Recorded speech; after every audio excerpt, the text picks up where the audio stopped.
So, Joey, Yes, sir. 11:03, I think we'll get started. Okay, sir. Just give me a minute. I'll give you the signal.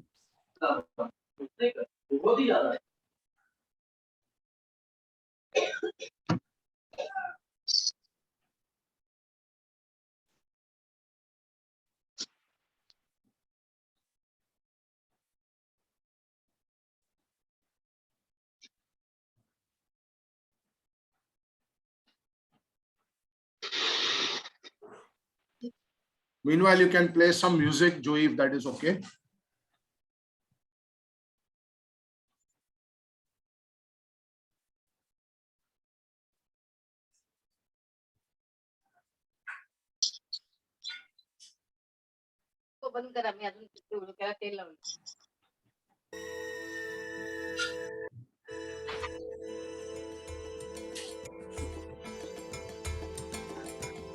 Just a second.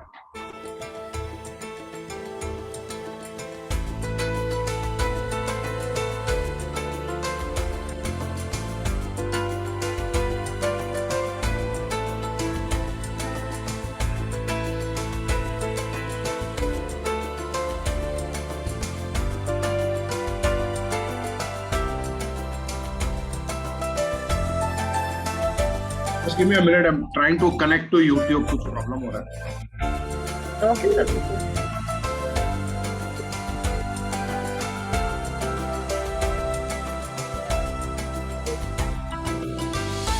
Right, can't be reached.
Joey, I'm calling you. Just take the call now.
Live हो नहीं रहा है.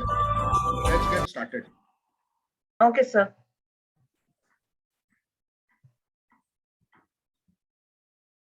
Good morning and a very warm welcome to you all. Thank you for joining us for this fourth edition of the virtual HR Conclave by HSSE. My name is Juhi Gupta and I will be your moderator for today's event. I'm an HR professional with 16 years of experience, and in my current role as a corporate trainer, I'm delighted to be associated with HSSE as Project Lead Corporate Relations. I would also like to invite Ms. Parul Tripathi, who will be my co-host for the event. And Parul herself is an exemplary trainer, and she is leading the HSSE projects for Reiki and Chick. Let me take you briefly through the program flow. Now, each of our conclaves focus on a theme. Our focus this time is on the robust yet volatile micro, small, and medium enterprises, which are major contributors to the company's GDP and export. The theme this time is 3 Ps for MSMEs to conquer business adversities. And our keynote speakers will be sharing their thoughts around the theme during their session of about half an hour each, including Q&A, followed by the award ceremony. We also have in store a special talk around our unique product keys by our expert behind this exciting product. Just a little housekeeping before we begin. Please keep your audios muted unless speaking. Raise hand on the toolbar for the questions if you need to speak. And type your questions for the speakers in the chat box so that we can take it up when possible. We are also streaming this conclave. We were about to stream this conclave live on FB and YouTube, which we will be soon figuring it out because of some technical issue. Currently, we are not able to do it. So I now announce the conclave open. And to move ahead, I would like to invite Parul, my dear friend, to introduce and speak about HSSE. She would also be talking about Mr. Hariharan Iyer, the man behind HSSE and all these great concepts. So Parul, over to you.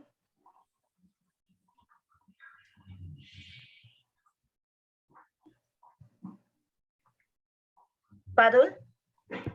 Yeah. So thank you so much, Juhi. Very good morning to all of you, and a big thank you for all who have joined us today. And I will like to take this opportunity to really thank you all from the bottom of our heart to be here today with us. And as Juhi has already mentioned, that this is a continuation series of engagement that we are doing with the HRs and learning and development community for over an year now. And we did our first conclave in December 2020. And today here we are with our fourth conclave. And just to give you all a brief understanding about HSSE, what HSSE is all about. We all know that it's a training company. Its full form is Hariharan School of Success Education, which is owned by our very own Mr. Hariharan Iyer, who is a veteran in training industry. He needs no introduction. He has been there in the industry for more than 25 years now. And he has conducted training for various corporates. Like if I start taking the name, the list is really very long, so I will not get into that. And apart from that, he is also an acclaimed author, and so far he has written 8 books. And he has also been awarded with some various prestigious awards. Yes, and now let me just tell you all about the HSSE. So this company was started by Mr. Hariharan Iyer back in 2009.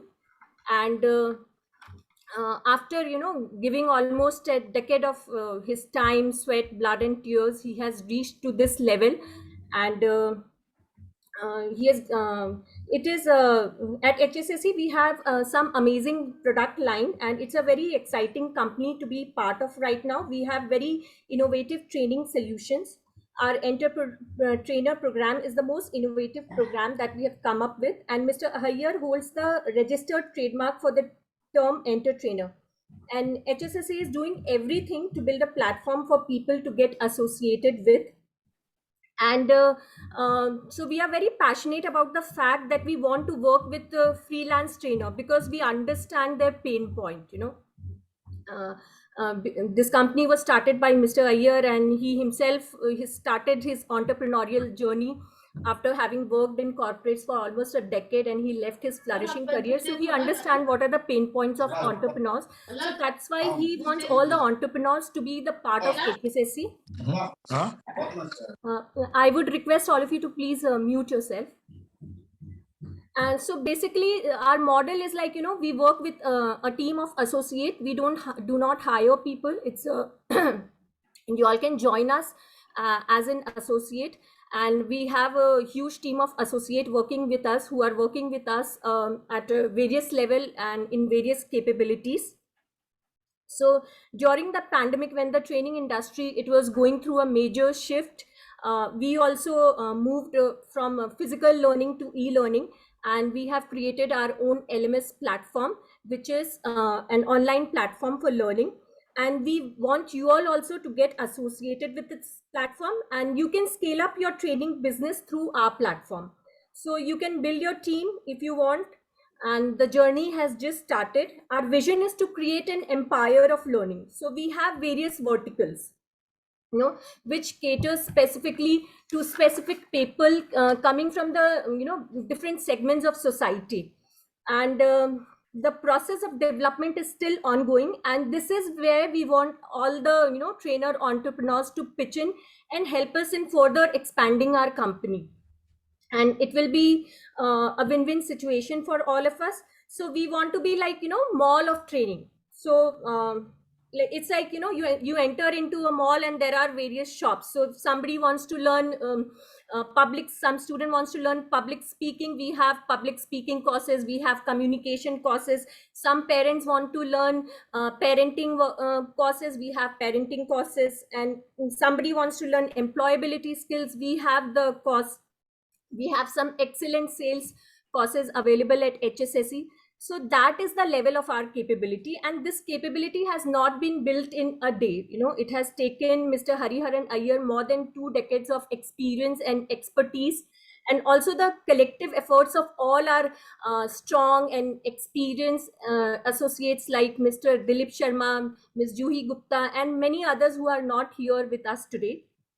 And we want to build HSSE as the world's most exciting training organization. So and you will see that during the pandemic, number of activities that we have done, it is like huge. So we have engaged people through various workshops, not only in terms of enhancing their skill, but we have also engaged them through various conclave wherein they were able to come and join hands with HSSE. So we have various Juhi, can you show me the slide where we have what are the various verticals of LMS store? So yeah. So at HSSE, we have LMS, we have certification programs, we have corporate workshop, which is our main source of revenue, and motivational talks, holistic survey that allows you to understand yourself better.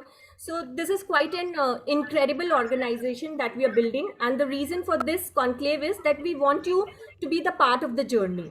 So you can get associated with us at various levels. If if you want to join us as sales associate, you can join us as sales associate. You can be a facilitator for our few of our training programs, like I help Mr. Iyer in facilitating his communication workshop. You can also be a project lead and help in managing end-to-end program to us. So we have tremendous amount of work and huge opportunity for all of you. And during the process, I'm sure we all will grow together. So as I've already said, that is the main purpose of the conclave, to join hands with the like-hearted people.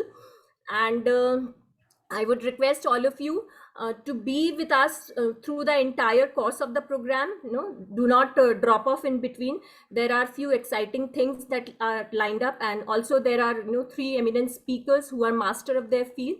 So yeah, this is all, and hoping to have a great show with all of you. Thank you so much. Thank you, Parul. That was amazing. Thank you so much, Parul, for that wonderful insights about HSSC, about Mr. Iyer, and about how our team works. And yes, like Parul said, we look forward to collaborate with more people so that we all can serve the society. Now, moving on with our first session. Our first speaker in today's conclave is an accomplished and admired learning and development professional. He has over 3 decades of professional experience. He is on a mission to inspire SME and family run businesses for transformation. A certified life and business coach, he wants to help entrepreneurs lead a more meaningful and productive life through his unique personal coaching model. He is also director at Delta Solutions Private Limited and Evacity Learning and Consulting LLP. In his session on personal coaching, he will share how coaching can create a deep inner transformation for entrepreneurs, thereby impacting their team members towards meaningful and inspiring performance. So please join me in welcoming Mr. Anand Kulkarni.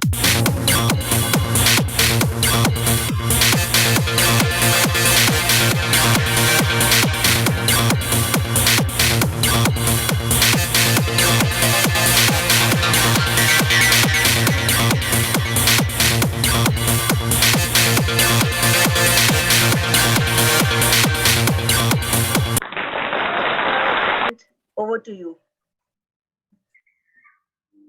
Thank you, Parul, for the wonderful introduction, and Juhi for sharing so many achievements of in such a short span time. Well, yes, this is Anand Kulkarni here, and I'm before you. Today, we'll be discussing certain aspects about what is coaching all about. When we talk about coaching, what is the first thing that comes to your mind? And if you observe very minutely, this coaching has come up to us from the childhood days. We have been doing it for our children. We have been listening from our elders. We have been giving it to our friends. These are all advices. So there is a confusion that is happening between what is coaching, what is mentoring, what is, therapy, and all those aspects. So I thought, let me just give you a brief analog of how exactly coaching can be utilized for the benefit of developing people. Particularly today, I'll be focusing my entire energies on how leaders can use coaching as a model for the purpose of training their employees, for the purpose of educating their employees, and also connecting them to their true self. Coaching has got an inherent capability of maximizing the individual potential. I'm sure you people will agree that every individual is unique. He has come with some purpose on this earth, and that purpose needs to be realized. Coaching, when utilized for mind, body, and spirit, all three together, the effective result becomes much more better. When I say every individual is unique, he or she has got some quality which can be utilized for the betterment of him or her in the entire journey of life. And what does a coach really do? Does it tell you anything to do? No. Coach is a person who connects you to yourself in a much more deep-rooted way. He connects to your capabilities that you possess. He connects you to the entire journey of your life. People behave the way they behave because of their past conditioning. If at all somebody has got an approach of negative thought process, if he's spreading negativity, or maybe, if he's trying to show one-upmanship, or he's trying to maybe, create a sort of a ruckus within the organization, you as a leader can sit with him, coach him, tell him what he is really. And he is doing that because of his past conditioning. And where does this past conditioning come from? Maybe one or two small instances that have happened in his childhood days are the main focus areas which are responsible for his behavior currently. Can that be corrected? The answer is yes. If a coach intuitively asks certain questions and takes him back to that particular place where he has, attracted that kind of an incident in his life, which has triggered negative emotions. Let us understand one thing, my dear friends. We are all a bundle of energy. And the energy that we radiate is the one that we attract. There's a universal law which I constantly repeat, and I truly love that also. The world outside is the reflection of the world inside.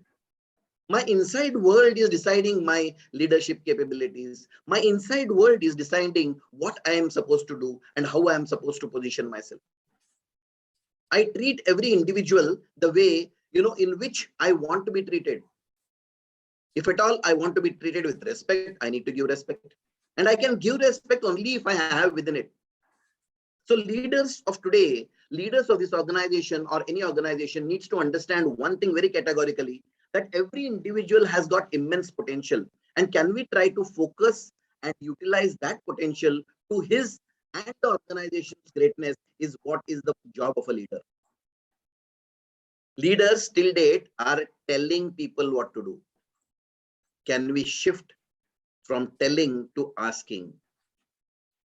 The telling leadership normally is dictatorial, and it says you need to do this. But if you give a reason for an individual why he needs to do that, then there is every possibility that the result can be very, very positive and it can impact the individual to a very large extent. And when the individual gives his maximum potential output, then he grows, his organization grows, and the entire surrounding where he is staying or where he is belonging grows. That's the whole objective of mind, body, and spirit coaching exercise, which I'm trying to talk about. I'm sure you people will agree that there is a set process in which coaching can be done. There are different methodologies, and these methodologies are asking different type of questions, and those questions needs to be open-ended. It cannot be an yes, no type of a question. Coaching in the current stages, my dear friends, is one of the powerful tool that can be used by every individual. In the Gurukul studies, in the childhood days, or in the ancient India's times, if you observe, this was one of the special tool that the sages or maybe the acharyas and the gurus were using. They were never giving an answer. Coach never gives an answer. The guru never gives an answer. He creates situations. He creates understanding around a particular topic and probes that individual to find out the answers for himself. Because the truth is, there are no challenges outside. The entire solution, the entire answers to every question of yours remains within. The only factor is it is subtle. And there has to be some external force like a coach or a mentor who has to just trigger that emotions of the individual so that he or she can surface on what exactly he or she can do. Every leader in an organization, my dear friends, looks for an optimum performance during his tenure. And how does this optimum performance come? And where from does it come? It comes from people only. Because please understand, for an organization to grow, people plus processes is equal to the productivity. The productivity can be achieved only and only if people are there who are going to run the processes that are created. Who creates the processes? The processes are created by the individual leaders only, the people only. So people play a very important role. One important characteristic that leader should hold is that he should be non-judgmental. He should not judge any individual. The employee that has been recruited within an organization has come up with some purpose. He has been recruited for some objective, and he has been selected because he has some qualities in him. So when some individual is promoted as a leader, he needs to understand that this is the base. And if he is going to nurture the qualities that this individual has got, then I'm sure things will fall in right perspective. And the output that an individual gives can be phenomenal. So dear friends, the leader should be non-judgmental. When I say non-judgmental, he should accept the person as he is and where he is. And if he does that, the result will be far, far, far ahead. I'm going to tell you 5 steps on how should a leader coach. This may add value to your individual personality. How does a leader coach? You know, the very important aspect is understand that every individual is unique. And I have been saying that right from the beginning. The second point that he needs to keep is they have some past conditioning. The circumstances, the education system, the friend circle that he has been groomed with, environment that he has come up with, the family that he belongs to. A small incident of child abuse can reflect in a very negative way to the individual throughout his or her life. There are examples, my dear friends, when that has been corrected, the entire journey has changed and shifted. I can quote many such examples of the coaching that I have done to many people, and their trajectory of life has changed drastically. There are different tools like neuro-linguistic programming, NLP, which acts very powerfully. And this NLP can be used as a powerful tool. Although I consider that as a shortcut or maybe, immediate result generator, not a permanent lasting thing. There are 2 types of things that you need to understand as a leader. There are character ethics and personality ethics. Personality ethics are just to impress upon others. And character ethics is there to remain with you for a longer time, for the lifelong thing. It is said that whenever you talk on telephone, you should smile. Whenever you shake your hand, you have to give a small press or gentleness. All these aspects can be learned over a period of time. These are all skills. But these skills are all personality ethics. But when we talk about character ethics, it has to come from within. When you are smiling on the phone, is it genuine? Is it coming from the heart? Because the person, although he cannot see you on the other side, he can see your smile. He can see your intention. He can see the power with which you are going to, communicate yourself effectively. Communication has got a very powerful role to play, my dear friends. The third point on the, how should a leader coach is create the atmosphere of learning. How can you do that? As a leader, when I elevate myself to that particular position or the organization gives me that responsibility, I normally feel that I'm in charge now. And I start contributing more or talking more. But the responsibility of the leader is to listen more. Because the more you listen, the more things come out of the individual. And maybe one of the sequence that he is talking about, he is going to discuss how that individual can be grown to the next level. Every individual, as I'm been mentioning, is a unique guy or girl. You need to talk to them based on what is their requirement. Identify that. And how will you come to know about their requirements? By asking intuitive questions. Just before the coaching sessions, you need to pray. You need to add up value.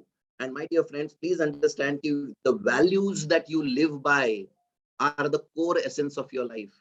Your purpose is hidden behind them. Can you try to find out what values are there for you? Are you living those values? Because people around you, including your children, do as you do. They do not do as you tell. So are you doing things properly before telling anybody? Is the question that you need to ask yourself. The last point that is important, my dear friends, find what is the reason that motivates or inspires the individual. Zig Ziglar, the famous motivational speaker, says that motivation is temporary, but needs to be taken every day, like how we bathe, how we take a bath. The very important aspect here to understand is, if at all I give a reason for some activity to be done, some work to be completed on time, some task to be taken to the next level, my objective of achieving the performance comes, and also I am giving the individual a reason what he needs to do or why he needs to do. Give him his why. And if he is able to get that, my dear friends, your work becomes much more simpler and easier. That's why instead of motivating him, inspire him. Inspiration comes from within, and that comes when you have a concrete objective to achieve, when you have a concrete goal to reach. And that goal can be reached only and only if you have a powerful inclination and you know where are your milestones set with.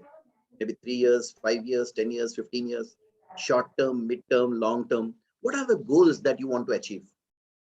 My dear friends, bringing spiritual inclination to your entire developmental activity of coaching, there are 9 stages that you need to look at. What are those 9 stages and why spiritual inclination is needed? Spiritual doesn't mean religious. Spiritual means your spirit that is within, the soul that is within. And that soul, if it is given a concrete direction, I'm sure reaching the individual's soul becomes much more easier. Now, what are these 9 stages of spiritual development that I'm talking about? The number 1 is, if you observe, what are the different stages that we have gone through, you have gone through, you and I, every individual has gone through, is the dependency stage. That is from 0 to 3 years. Now, what happens in this 0 to 3 years is we experience a lot of love. We experience a lot of nurturing. We experience a lot of maybe, affection, and there is no judgments in that particular period. You might have seen a small baby who is born, how, clearly he smiles. Every time there is always a very, very bright smile on the face. And how does that come? Because there is no expectation from anybody. Because there is nothing that he is wanting in his life which he has not got. The desires are not to that extent. What is important is, as the age starts growing, we start expecting certain things. And the expectation is one of the major killers of anything. It may be a relationship, it may be, your own peace of mind, it may be harmony, it may be happiness, or it may be all the positive qualities that you need to imbibe it. Okay. Dear friends, the second most important area is the relationship building. The 4 years to 10th year of age of any child, if you observe very minutely, he starts recognizing his parents. He starts recognizing his friends and starts demanding certain things. And this demand is creating, that is where he's trying to connect himself with something in life. He knows who his father is, who his brother is, who his sister is, and tries to connect very, very strongly. The spiritual connection starts beginning over there. The third is basically 11 years to 20 years. He is striving for balance with logic. He's striving for maintaining a balance. And how does that happen? The fourth area is the perception. He develops his perception capability, and that happens in the age of 20 years. He starts getting a perspective. The teenagers, if you understand very minutely, are the ones for that. Till such time they were obeying their parents or doing whatever the parents were telling them. But here, all of a sudden, at 20th year, he starts creating a resistance, a barrier. He doesn't accept everything that is told to you. And why does that happen? Because he starts getting a perspective. Then basically remembering. There are certain incidents that have happened in the past. There are certain incidents that are happening in the teenage. There are certain lessons that the individual has learned. There is a graduation that he has achieved. He has got a degree to flaunt upon, and all those things happen. So basically, he's remembering certain things from the past, and he's using that to act in the future. That's the fifth area where he's trying to develop his spiritual quotient. And the next is basically in the age group of 30 to 40s, he's been building his own strong mental block. He's building his own strong value systems, and he's building his own strong area of growth. That is where he's trying to connect himself. Wealth is the priority at that time. Maybe power is the priority at that time. Maybe for some, people would be looking at contribution. There are various other aspects which are there, which he looks for when he is in the futuristic thought process of how he is going to create. And he's trying to replicate his children to do what he has done for the future, or maybe give them a different perspective of life on what they want to achieve and how they need to achieve. The education of children becomes a priority there. Then 40 to 50 years, my dear friends, is the time for introspection. Every individual starts looking within. What's the purpose of my life? What am I living for? What is my identity? What do I really want from life? All these questions start bothering when we are in 40 to 50 years of age. And that's where your intelligence quotient, your emotional quotient, your spiritual quotient, all the things put together are the ones that are asking you questions. 40 to 50 years of age group, my dear friends, please understand there is some amount of thought process that goes in the mind. You suddenly become silent. And that silence means something. If I am able to connect to that silence very, very powerfully, and I have seen many people getting spiritually inclined during that particular phase also. Life is beautiful, my dear friends. And when the introspection happens, 50 plus is the real great stages of actual spiritual bliss that an individual can look at. He starts looking at various parameters of, spiritual scriptures. He starts looking at maybe, how the life is all about. He tries to connect to all the gurus of the world, and all those things happen because he's starting in search of excellence or in search of meaning for life. And 60 plus, my dear friends, we start winding up. These are the 9 stages that we go through. Each one of us has to go through, and we face these typical challenges that come up across our life. So coaching for a leader, again, coming back to the main topic, is that this spiritual quotient, can I try to connect? If I am able to use my mind, my entire body, and the spirit for the cause of improvising or giving an individual a purpose of life and helping him reach his pinnacles, then I am sure my pinnacles already I reach. My dreams are already achieved. That's why it is said very, very powerfully, help others reach their goals, so you achieve your goals automatically. So what are your goals? Have you thought about it? What is the purpose of your life? Have you thought about it? Every leader needs to connect with himself first. And once he does that, his spiritual growth, his social growth, his 7 areas we try to talk about: personal, professional, physical, financial, the wheel of life, typical wheel of life, which we normally use, can be considered as my growth story for my own self. Only professional development is not important. Can you be a reason for a holistic development of your subordinate? An HR person should ask this categorically. And this question should keep bothering him every moment. What is the contribution I'm making to the individual today? And if that is done in a proper way, my dear friends, I'm sure things will be falling in place. Remember, no person is inferior. It's their limitations in the past that has stopped them from the growth story. So dear friends, coaching, personal coaching and professional coaching is an important aspect. In the coming decade, we are going to witness a big amount of euphoria into this. In India, coaching is yet at a very nascent stages. It's not done in a very, very professional and professional way. But if it is utilized, it can do wonders. Use coaching as a powerful tool is my message to you all. It's a $1 trillion industry, particularly for trainers and coaches who would like to be a part of this entire learning and development journey, my dear friends, let me promise you, next decade is going to witness a huge amount of change. Every organization will be hiring coach as a profession, as a professional within the organization, to train the leaders, to coach the individuals, and also to go coach the organizations. Group coaching is another area where we can try to look at, where a mass group of 5 to 6 people, like-minded people within an organization working for a common cause and common goal are there, and they can try to reach over there. So these are the different aspects of personal coaching, and coaching is the need and base of life, is what I would like to tell. I do self-coaching for myself whenever I am feeling low, whenever I feel loss of my confidence. It happens sometimes, my dear friends. It's a cycle of life. Sometimes when there is certain things that are not happening as per your choice, then you feel low.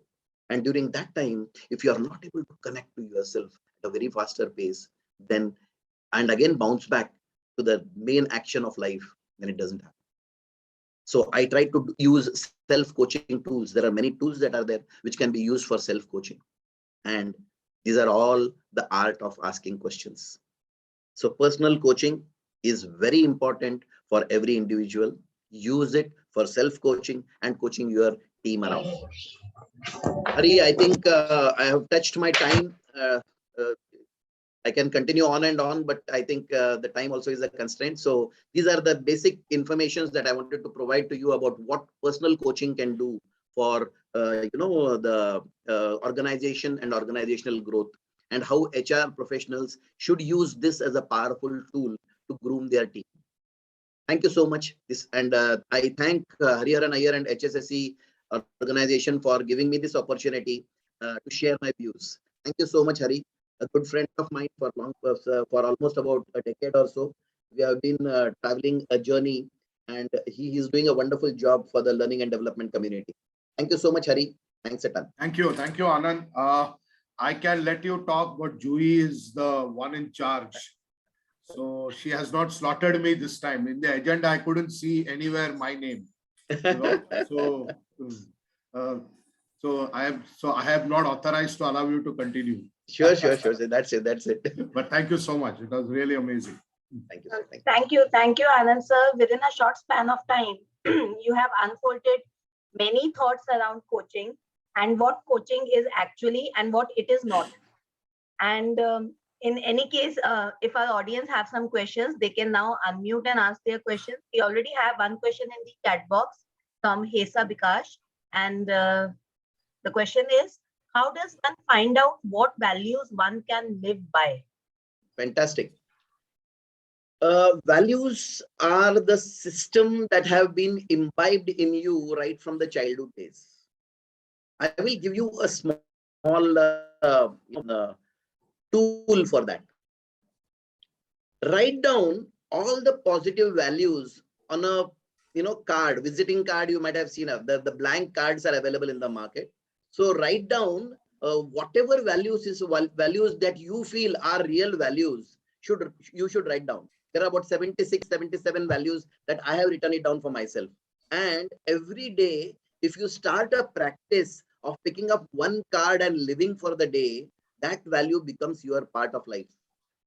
Now, those values can be integrity, honesty, self-love, self-belief, discernment, maybe contribution, maybe, peace, love. There are many, 76 such different values are there. Try to Google it out, you will get it. And what are your values, if you have to understand? Randomly sit with yourself after your meditation. Pick up 5 cards. If you are able to live those 5 values, my dear friends, trust me, your life can be miracles.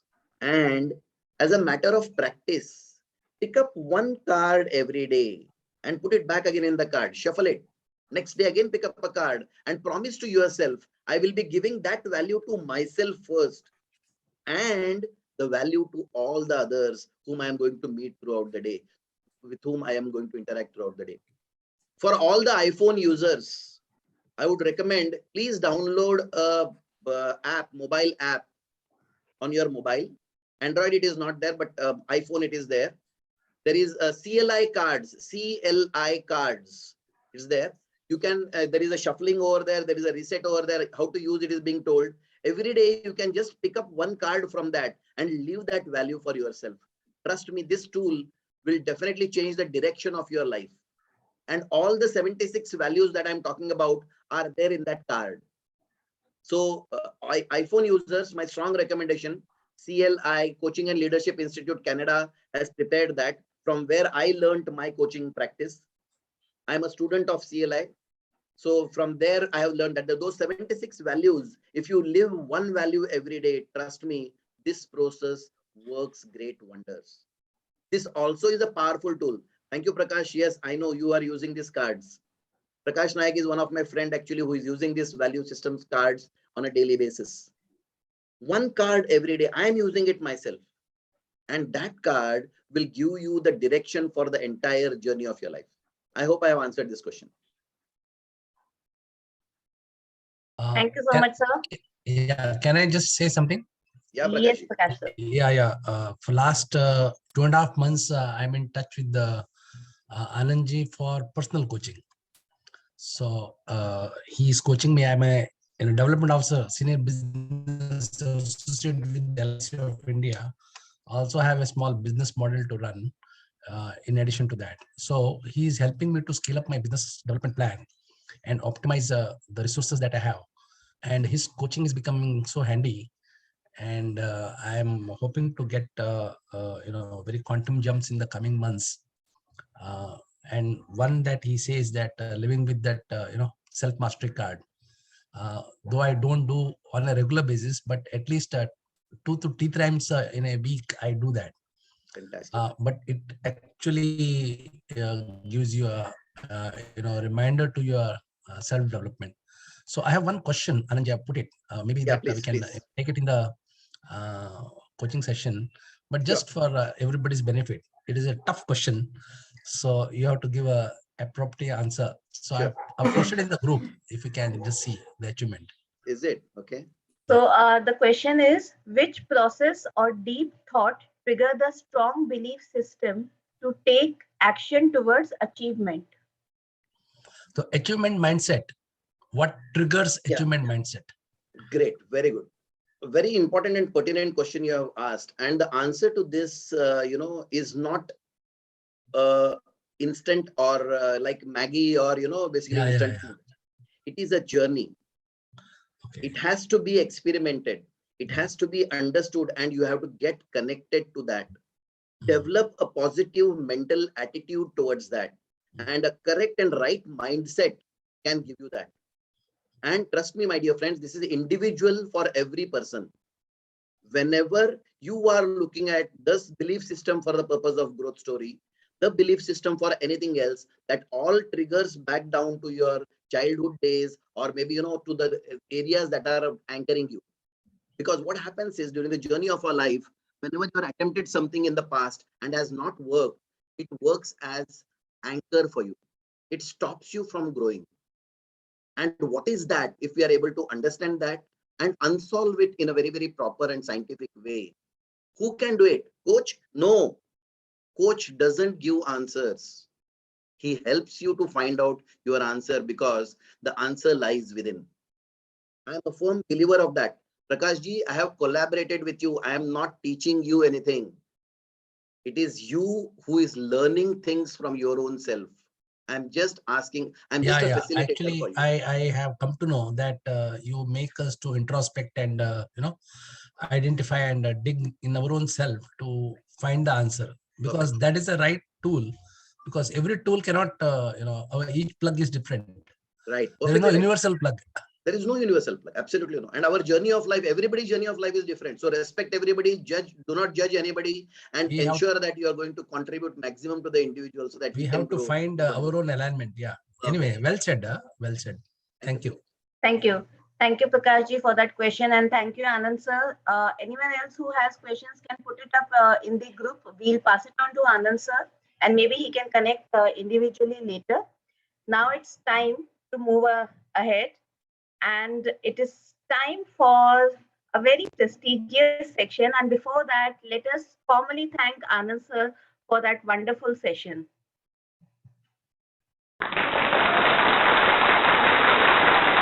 Thank you so much, sir. Thank you. It was wonderful. Thank you, sir. And like I said, that it is the time for the most prestigious section of this entire conclave, and which is the HSSC HR Awards. Now, I have always been a firm believer that HR can be considered as the heart of an organization. And as we focus on the MSMEs and startups in this conclave, it makes my belief more concrete. Human resource function allows MSMEs and startups to focus more on the strategic and core business activities of the organization, ultimately boosting their growth and success in the long run. It plays a key role in building a positive culture and facilitating in developing a trusted brand image of the organization. So it's an honor for HSSC to recognize people from the HR fraternity and from people who are supporting MSMEs for their HR function, for their valuable contribution to the industry. Our first award in the row is the Torchbearer. As a torchbearer, these people have been at the forefront, suggesting and implementing innovative ways to redefine and redesign organization processes and systems. And I'm delighted to announce the first recipient under this category, Dr. Aparna Sethi. And it is my privilege to introduce Dr. Sethi to you. Aparna is an exemplary trainer and esteemed HR professional, founder of ProTouch, an ISO certified company with a mission to improve business productivity and enhance leadership development across the organization. Aparna utilizes her 20 years of experience from diverse industries like manufacturing, services, academics, and entrepreneurship to help her clients get desired results and build an inclusive and equal opportunity environment. She is an author, a certified POSH external member, recipient of Mahila Shakti Award, and have contributed in competency-based PMS as her area of research. Also, I have recently been groomed by Aparna for POSH, and under ProTouch, she has developed some amazing HR certification courses, which is building the HR fraternity. So she's not only helping her clients build a defined HR process, but also building the HR fraternity. And it is a pleasure to have Aparna here as the recipient of the Torchbearer Award in today's conclave. Many congratulations, Aparna. Heartiest congratulations, Dr. Aparna. Thank Sethi. you. Thank you so much. Thanks a lot. It means a lot to me, Juhi and Hariharan. Thank you so much for this recognition. Yes, when we are on the journey, awards matters a lot, recognition matters a lot. It works like a cheerleader. It gives you a lot of conviction that yes, we are on the right path. And as our, today's focus is on startup and MSMEs, I will say most of the time we feel that, HR processes comes later. However, when we start our business, what we need is a talent. When we need a talent, very important. Today's every graduate who is coming out of university wants to work with MNCs, want to work with a company who has got a processes in place, isn't it? And this is what mistake many startups do, that they do not look at HR as their priority. However, if they look after the talent, that makes their journey very important, because ultimately who will take you ahead is a talent. As a sole entrepreneur, you will have a limited journey. But if you want to run marathon, as we know, we need people around us. Only people can take ahead. And hence I will say that please give priority to HR processes, to give priority to people around you.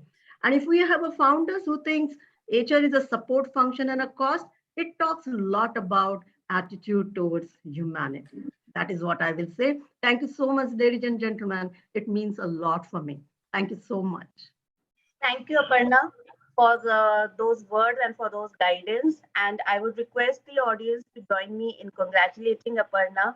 Stand up for the champions, for the champions. Stand up, stand up, stand up for the champions, for the champions. Stand up for the champions, for the champions. Stand up, stand up, stand up for the champions, for the champions. Stand up, stand up, stand up. That's a special one. Thank you so much. Thanks a lot. Many, Aparna ji, you will thanks for receive this on mail. Yes. Yeah, and please do take a nice printout, frame it. And Sure. thank you so much for accepting this little honor from our side. Thanks a lot. It means a lot to me. Thank you. Thank you. Watch Now me, moving Ria. ahead to our next awardee. Now he is a very special person because he is a person not from a HR background, but yet he has built a culture, very inclusive, high in equal opportunities, and a people-friendly culture in his organization. And he's none other than Mr. Pawar, Chairman and Managing Director, Mirador Group of Companies, a well-known real estate and construction company in Mumbai. I would not speak a lot about him because I would like to welcome Mr. Harihan Iyer, who is a very dear friend of Mr. Pawar, to talk about him, to introduce Mr. Pawar to us. So, sir, over to you. Thank you, Jui. It is such a pleasure to have a client and a dear friend, Vijay ji, with us. We are always in touch. I call him whenever I feel like, he calls me whenever he feels like. And when we were looking at what kind of entrepreneurs can be recognized for this award, I could not think of anybody beyond Vijay sir to begin with. Because I worked with him, I have delivered some sessions for his company, and I've seen the kind of culture that he has built within the organization. And we really wanted to, request him to be a part of this awards, platform. And it's a small token of recognition from our side, because I think Vijay sir is a wonderful role model for a lot of businesses, small and medium businesses, where they need to understand how you need to take your people along, exactly what Dr. Aparna was talking about, what Anand Kulkarni was talking about. So Vijay sir lives every moment of that. And though he may not hold an HR degree, but I think he has a lot to offer to the HR community in terms of how you can engage with people. So everybody is a human resource in an organization. It's not just the HR department, and especially the leader who is conducting the business. So congratulations, Vijay sir, and thank you so much for always being a part of my life, a part of HSSC, and offering your support from time to time. And I heartiest congratulations to you. And it is absolutely wonderful to have you on our HR Conclave platform. Vijay sir, over to you. Thank you so much. Thank you so much, entire HSSC team and Hariharan, my very dear friend. In fact, I always be on time. In fact, I was early today and fortunate enough to attend the session of Mr. Anand Kulkarni. In fact, it was a very enlightening and very much informative session, because, it kinds of reassures you that what you are doing is right when, experts like Mr. Anand Kulkarni is saying something, and when that, you are going at right direction, because whatever he said is already implemented in our systems. So it's kind of a double assurance to what we are doing in terms of our organization structure, setup, lot of things. In fact, there were a lot of insights which I wrote down when this session was happening. So just to give a little background about me, is we are a real estate company. We are into affordable segment and second homes. And the first recruitment, I did 2 recruitment when I started the company. One was HR and second was office boy. So that importance I personally give to HR, because I know that if your foundation is strong, your building will never collapse. So your foundation is HR. So the first recruitment I did was HR. Of course, I had to load her with additional responsibility of admin, which then I separated when the company grown, because HR has to be independent, and I firmly believe in it. Also, one more thing is the core concept of the organization: vision, mission, and values. Like Mr. Anand said, that your core concept, when your core concept is clear, you are going to be bang on. The most important thing is your team to be aligned to your vision. When your team is aligned with your vision, with your core concept in place, there is no looking back. One more thing Mr. Anand said, which I totally agree and which we are already implementing, is what we in Mirador do is that we talk about them. It's about people. Every year, on first, we are working. All organizations gives holiday, but on 1st of January, we are in office at 10 a.m. and we have this 3-hour session wherein we do goal setting for each individual. On 1st of January every year, we sit with our team and I write down myself every individual's that year's personal goal. Okay. Then my team prepares a vision board on basis of their things to be achieved, and that is placed on everybody's desk. This is the basic thing we do every year since last almost 10 years. And more than 50% people have achieved their vision in my track record. So I will recommend that for everybody here in this group to do this practice, because when your team member is happy and achieving his particular vision or his particular ambition, he's going to contribute directly to your organization. Your goals will be achieved, and that is what I feel. So HR is nothing but you take care of them, and they will without telling also they will take care of you and your organization, and that is a basic value which we follow. One more thing, Mr. Anand Kulkarni said that coach is somebody who will not give you answers. I like to quote a song by Lucky Ali here, because Lucky Ali, as Hariharan, is a very dear friend also and my favorite singer. So there is a song called as Safarnama, Jise Dhunda Zamane Mein Tujhi Mein Tha Safarnama. So answers lies within you. So you have to, you have to go deep. You have to talk to yourself when you are in problem and when you are doing, the best in your career. Both the time you need to talk to yourself, because that will keep you grounded. And when you are down, that will keep you up. That are the two takeaway. I will not take much time of everybody, but I'm truly honored to be receiving this. Thank you, Hariharan, and entire team of HSSC for this honor. I'm truly obliged, and I'll make sure that I live up to the award which you have given in future also. So thank you so much. Thank you, Vijay sir, and also we are delighted to welcome you as our speaker for the CEO Talks on February 12th. So I would request everybody to join us for that amazing session. Mr. Pawar is going to talk about how you can convert adversity into opportunity, something very close to his heart. So we run this series of conferences. So one of them is HR Conclave, the other is CEO Talks. So we invite CEOs of companies to come and share their insights. So do join us from 7 p.m. to 8 p.m. on February 12th. I'll circulate the details later in the group. So thank you, Vijay sir, for being there with us. Thank you so much. Thank you, Vijay sir. Many congratulations, and audience, please join me in congratulating Vijay sir.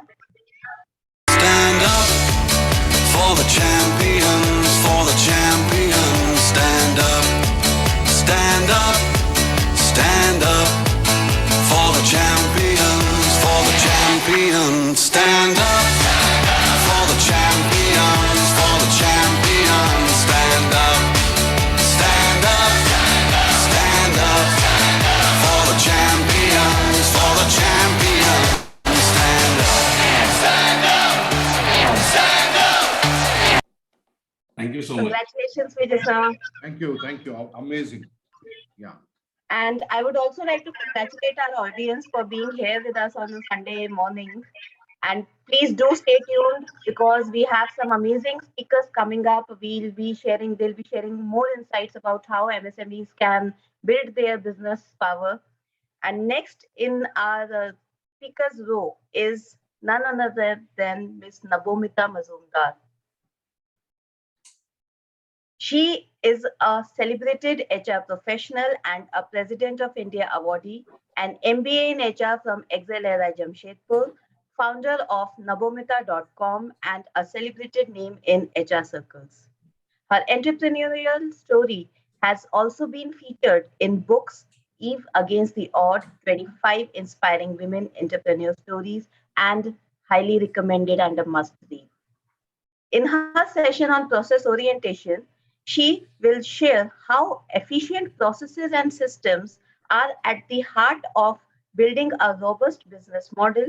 It is not enough to just have great purpose and passion.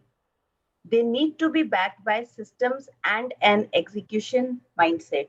So please welcome Nabomita Mazumdar.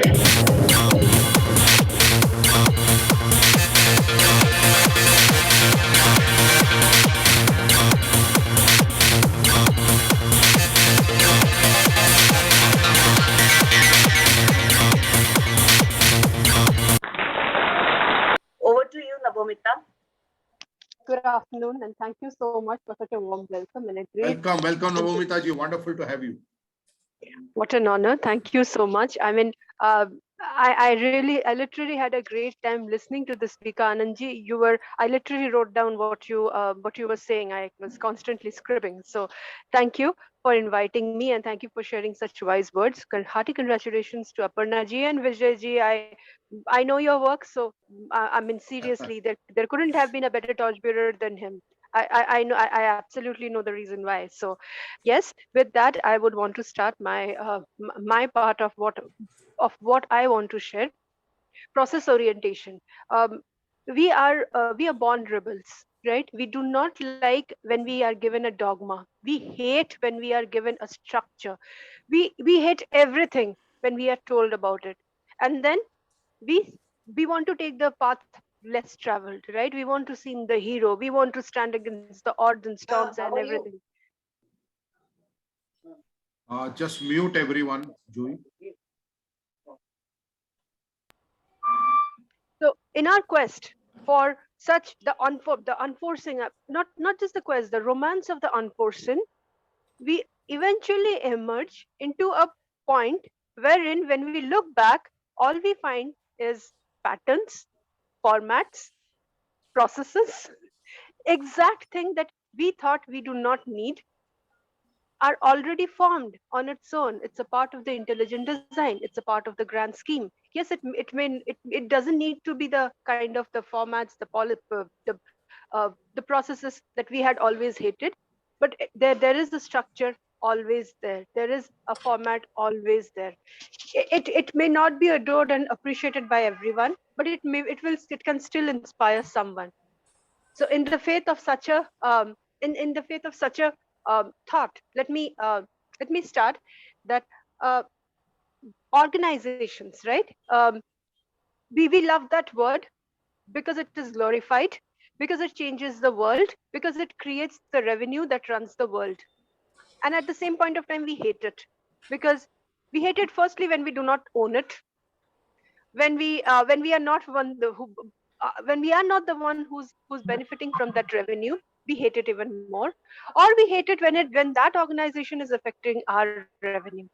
Irrespective of all of it, it strongly needs a format, it strongly needs a process, because that's exactly what takes care of it. There's a sentence in Sanskrit which called dharmam dharmeti rakshita. If I'm sorry if I made any mistake. It means that the dharma takes care of the one who follows the dharma. And dharma over here is nothing more than the set of rules, the set of structure, the set of system that you have to follow. The sentence, the dogma, which we hear overratedly, that system takes care of itself, comes into play, and you will see it in the long run. Let me tell you how.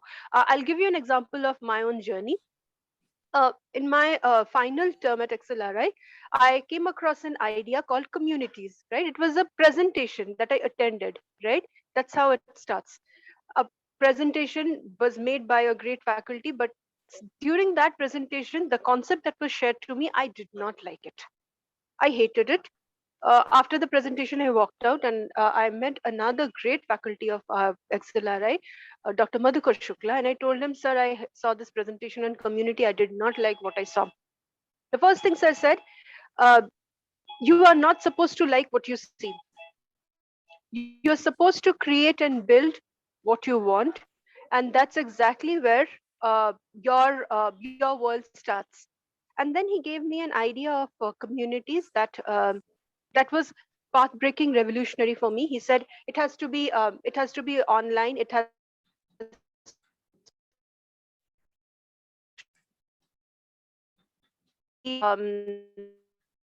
be some identity so that they can speak openly. Let every document, every knowledge base be available to it. That's exactly how it came. I mean, it came as such a light bulb moment to me that after listening it from him, I couldn't rest. I'm not an engineer, I'm an MBA, so I looked it for online. So I mean, why I'm sharing all these details is everything seems very rough and patchy. Everything seems very scratchy, right? There is absolutely no format in here. But here's how things happen in future and how it looks in the retrospective. I found a website online which was similar to what sir said, but a lot had to be built. I started putting in my own ideas, started formatting it the way it should have been, and through those contribution we formed the first offline chapter, which became so successful that we created offline chapters across the world. And then began my moonlighting with that community. I did not earn anything out of it, right?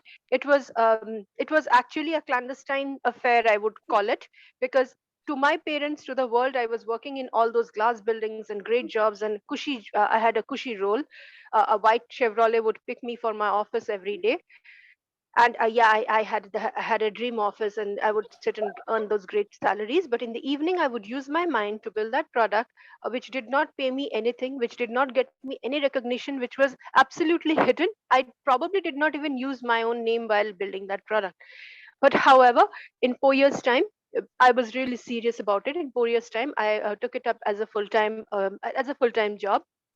And that moonlighting became a product which I ended up building from my living room, and we served 3 million worldwide, uh, along with which we did many other work. And government of India, the president of India, awarded me.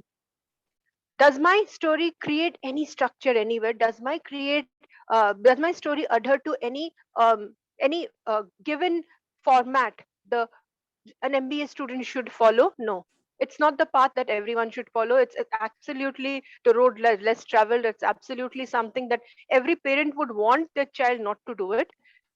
But then if I look back, there was a format, there was a process, there was a structure everywhere. Even when I was when I was completely a rebel and I thought, I do not like what I see, a structure was there still. Biggest thing is, obviously, I mean, I don't want to call it accidental, because I believe in synchronicity. I believe everything has been planned for a reason, which is how I would want to say the fact that Dr. Madhukar Shukla, who guided me at that point of time, was a part of the process, was the beginning of that process. He set me onto the path without making it apparent that I am following the path. I am working on the guidelines, which will be probably which will probably create a product in the future, but there was no promise of it. So he did not share anything about it. Years later, when I went to meet him and I said that, sir, all this thing had happened, first he pretended not even to remember that, okay, that kind of a discussion had happened. That's exactly how guru is, right? Every guru is. Anandji kept mentioning about coaching. Coaching is a beautiful word. I rather use the word guru. And the word guru uh, brings in the brings in that kind of a maturity, brings in that kind of a structure and the process that one needs to follow, right? Which is why you may hear there's a word called guru diksha.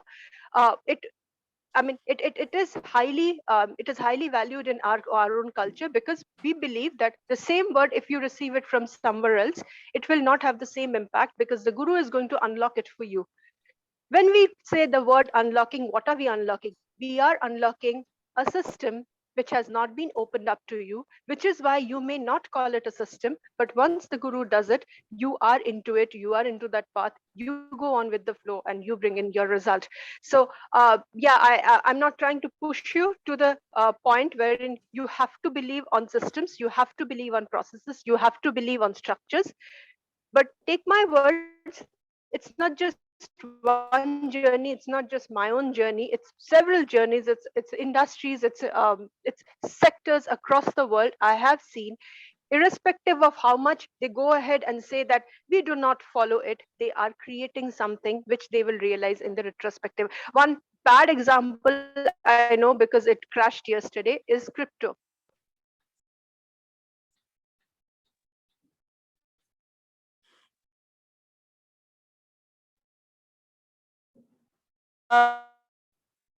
Dangerous concept, right? Because it's gambling. However, look at crypto. What is it doing? It is using technology and innovation to including major currency, major economies in the world, right? In Panama, I don't know how uh, trustworthy it would be. In Panama, they are making crypto legal. In many countries, they have made crypto legal. In India, it is not still. All these kind of dangerous methods which do not seem to have any structure to it, are they still following a structure, are they still following a process, are they still looking at the same kind of dogmatic way we always hated? We'll know in the future, we'll know it very soon, if not right now. Coming back to processes for corporates, processes for companies. Let me tell you something. When I worked in the corporates, I always used to tell myself every day in the morning. I learned a lot. I mean, I found my best of the bosses, because after that I never had a boss. My best of the bosses were there in corporate. I still love them. I mean, Miss Dr. Angela Korean, I have to say her name. I love her with all my heart. I don't think I've learned a little more than anyone from her.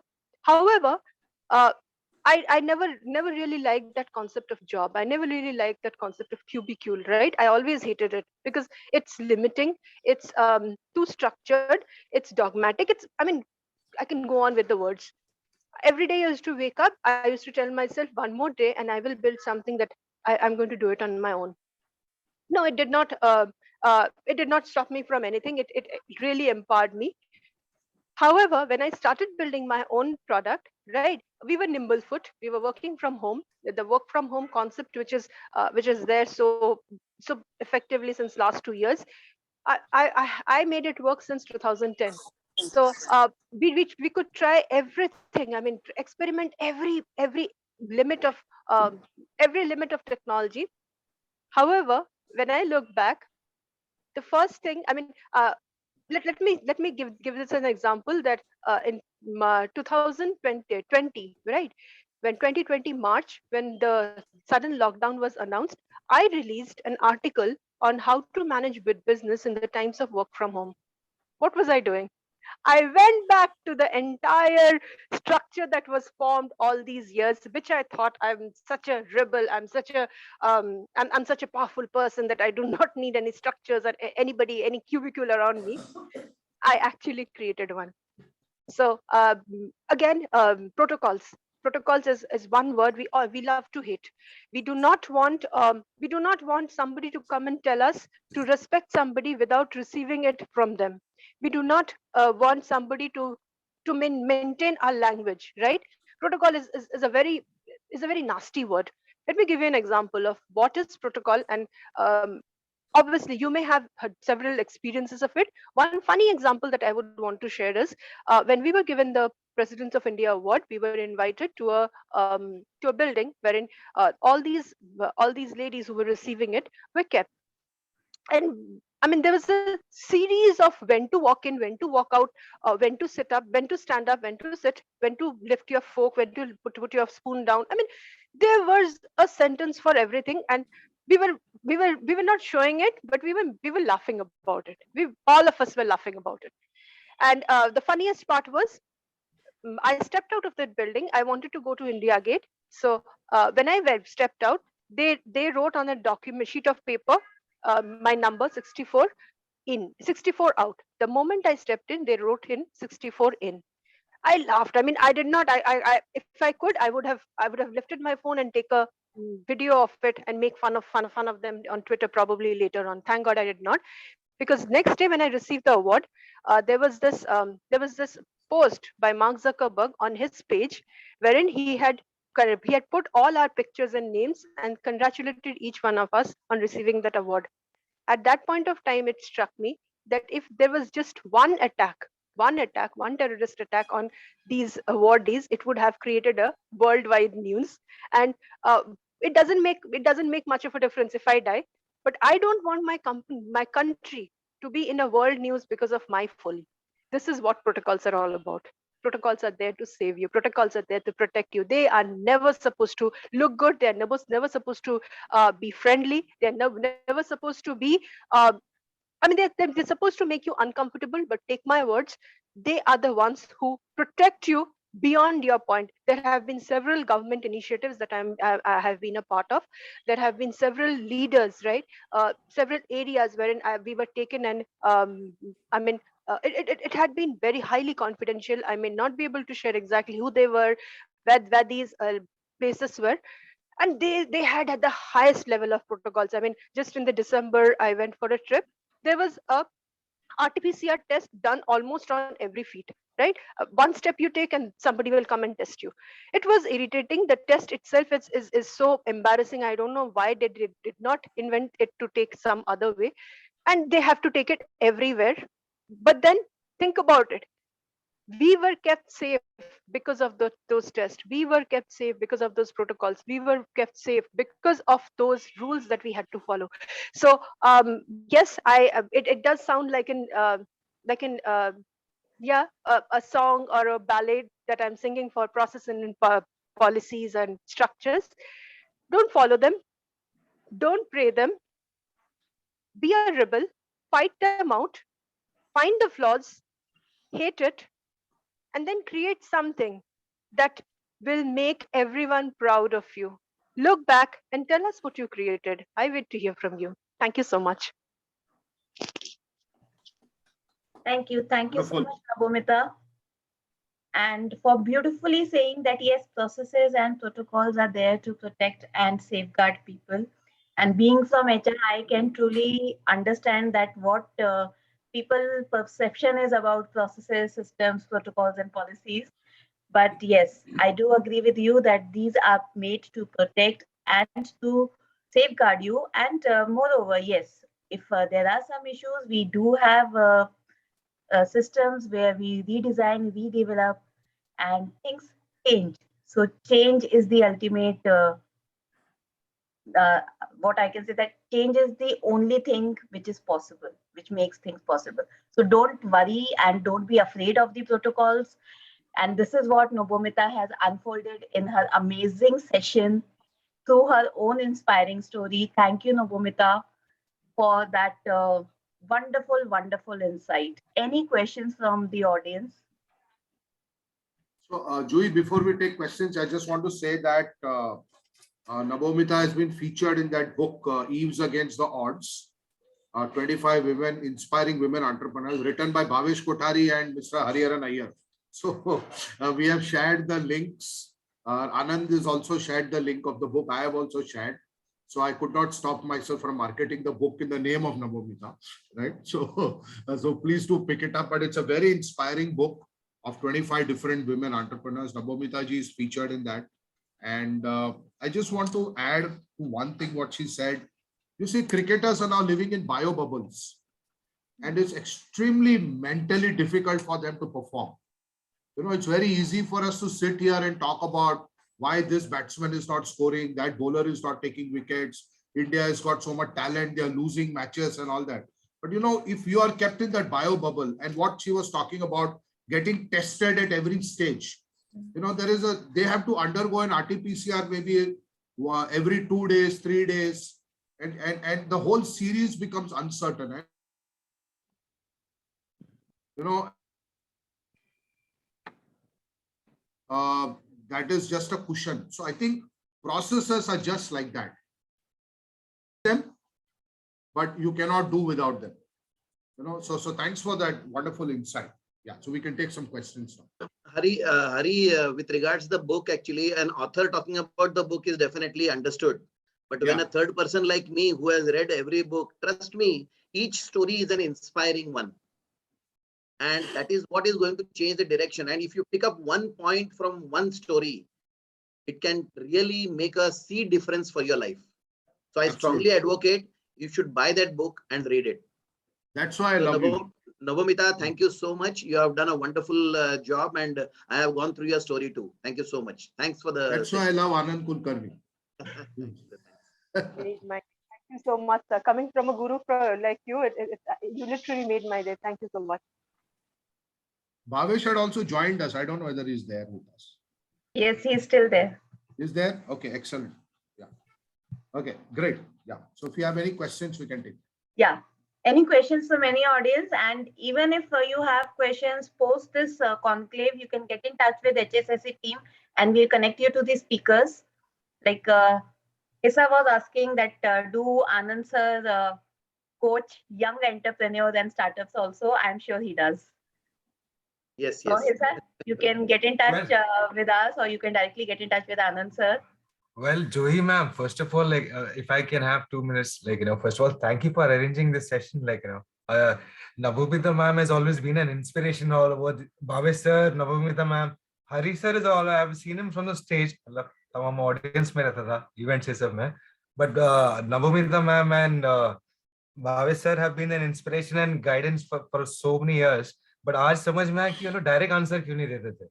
वो नहीं मालूम था. They always used to probe and give directions, especially ma'am and Bhavesh sir also over the years. Like the ma'am is the reason why I, first of all, she inspired me of when I had attended a session in IIT Mumbai. So Bhavesh sir or Navamita ma'am. So over those, that was around 6 years ago. So when she had made that first talk, I was like, me and like my founder, she's also Smedha Sarkar. She's a young lady. So we both were so inspired by the talk, like seeing the stories of so many young ladies also coming and saying this. And when I've heard ma'am's story of being a rebel, because ma'am and me vibe on that level. I've always been a rebel at heart. So, but later on, how to take that and give direction to that rebelness, because rebel without a cause is a lost level. So finding a cause, like when sir was saying the value systems and all. So that 76, I've got a lot of exercise. Today is like full Sunday paisa also. So thank you so much. Hsse. Thank you so much. Thank you so much. And I can see that you're participating so beautifully in the chat also. So thank you so much. Love to work with you. Hsse. It is I'll send you a message with my number. It is Navamita ma'am herself. So her Navamita ma'am is there, then Bhakt will always be there. But seriously, I've got more gurus now today. So I'm really looking forward to it. Very interesting concept. Would love to collaborate and take things forward. So Hsse, can you help me get an appointment with Navamita ji? I'm not able to meet her yet. Oh ma'am, वो sir line में आ जाओ, line में आ जाओ. मैं पहले number पकड़ा हुआ है. But ठीक है. Navamita ji, we need to meet. Yeah, let's meet today evening. All right. Sir, don't miss this opportunity. Whatever things you have lined up, just cancel everything and meet Navamita today itself. Yeah, and we request Anand and Navamita ji to, and Aparna and Vijay sir, if he's still around, to be there till the end of the conclave if possible. That'd be wonderful. I will be there. I'm there. Thank you. Thank you.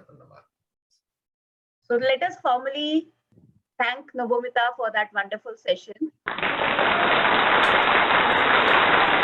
And now moving ahead, it is a very interesting session now, interesting talk. And for this interesting talk, we have two very dear people of HSSC, without whom HSSC would not stand where it is today. And to invite them, I would again like to invite Parul to introduce our next speakers. And both these speakers would be talking about the unique product of HSSA, which we have developed in 2021. And we have received a wonderful feedback around this product from corporates, from individuals whosoever has undergone this tool. So without wasting time, let me unfold what it is and who will speak about it. So Parul, can you please introduce these speakers? Yes. Thank you so much, Juhi. So we have Mr. Hariharan Iyer and Mr. Dilip Sharma, who are the stalwarts of our HSSC. So I'll just give a brief introduction of both of them about them. So Mr. Hariharan Iyer, as we all know, he's the owner of HSSC, and also he's a multifaceted personality and combines various talents with the intent of making a difference to people's life. He left his well-paying corporate job to pursue his vision of reaching out to a large number of people, creating a world-class training organization. His last corporate role was with Max New York Life Insurance as a zonal training head, in which he was managing over 100 trainers. He calls himself as a corporate health evangelist, as his vision is to help organizations create happier and more healthy workplaces. He's an internationally certified trainer from Ascentive, USA, and packs in over 25 years of training experience. He started his training journey as a public speaking trainer in the late 80s while still in college. And currently, he is founder and chief mission officer of HSSC. He's popularly referred to as the entertainer due to his entertaining style of speaking and training. He holds a registered trademark for the entertainer. He conducts his signature, the entertainer certification program for trainers and people who want to be trainers. Hariharan ji has conducted training sessions in multiple cities in India and also in Dubai and Nepal. A postgraduate in politics and an ex-journalist. Mr. Iyer interest ranges from training to writing to bathroom singing to the practice and teaching of the spiritual healing science Reiki. He's also a Reiki Grandmaster and has been practicing the healing science since 1993. This reminds me that we are next Sunday we are having our Reiki workshop also for the beginners. And in recognition of the difference he has made to people's life through the work he does, Mr. Iyer was conferred with the Rex Karamveer Global Fellowship and Karamveer Chakra Bronze by iCongo in February 2014, followed by Karamveer Chakra Silver in March 2015 and Karamveer Chakra Gold in 2016. In November 2019, he was awarded the Rex Karamveer Puraskar Jyoti for his continued efforts towards making a difference in people's life. Over the years, Mr. Iyer has acquired the following certifications: Room Full of Reference certification from USA, certification course in public speaking, impact, professional pattern of management, generative team building, certified to conduct grid solution selling seminar. Some well-known companies for whom Mr. Iyer has conducted training programs include Rolls-Royce, Reliance, Nestle, BPCL, Cipla, Jet Airways, LIC, SBI Life Insurance, Max Life Insurance, Kotak Life Insurance, and the list is really very long, so I'm not going to read all of them. A voracious reader with a penchant to come up with innovative training ideas, his training repertoire includes programs like mentoring skills, leadership skills, team building, consultative selling, communication skills, negotiation skills, conflict management, change management, dealing with difficult people, train the trainer, personal effectiveness, stress management through Reiki. While speaking and training are his passion, writing involves him with a deeper sense of expression. One of his articles on LinkedIn, The Rahul Dravid Model of Management, has received over 50,000 views. He's an author of 8 books. The name of few of his books are Leadership Gita, Pocket Full of Thoughts, Hurry to Harry, More Than Just Papad, Dear Diksha, A Father's Letter to His Teenage Daughter. He sold it, I did not buy it. And the latest one is that we are talking about, in which the stories of 25 women achievers are there. So this is a short introduction about Mr. Hariharan Iyer. I would request all of you to give a great round of applause to him. Thank you, Parul. And now I would like to introduce Mr. Dilip Sharma to all of you. So Mr. Sharma is again has been associated with HSSC, and Mr. Sharma he's an L&D and LMS e-learning content consultant with over 15 years of experience in training.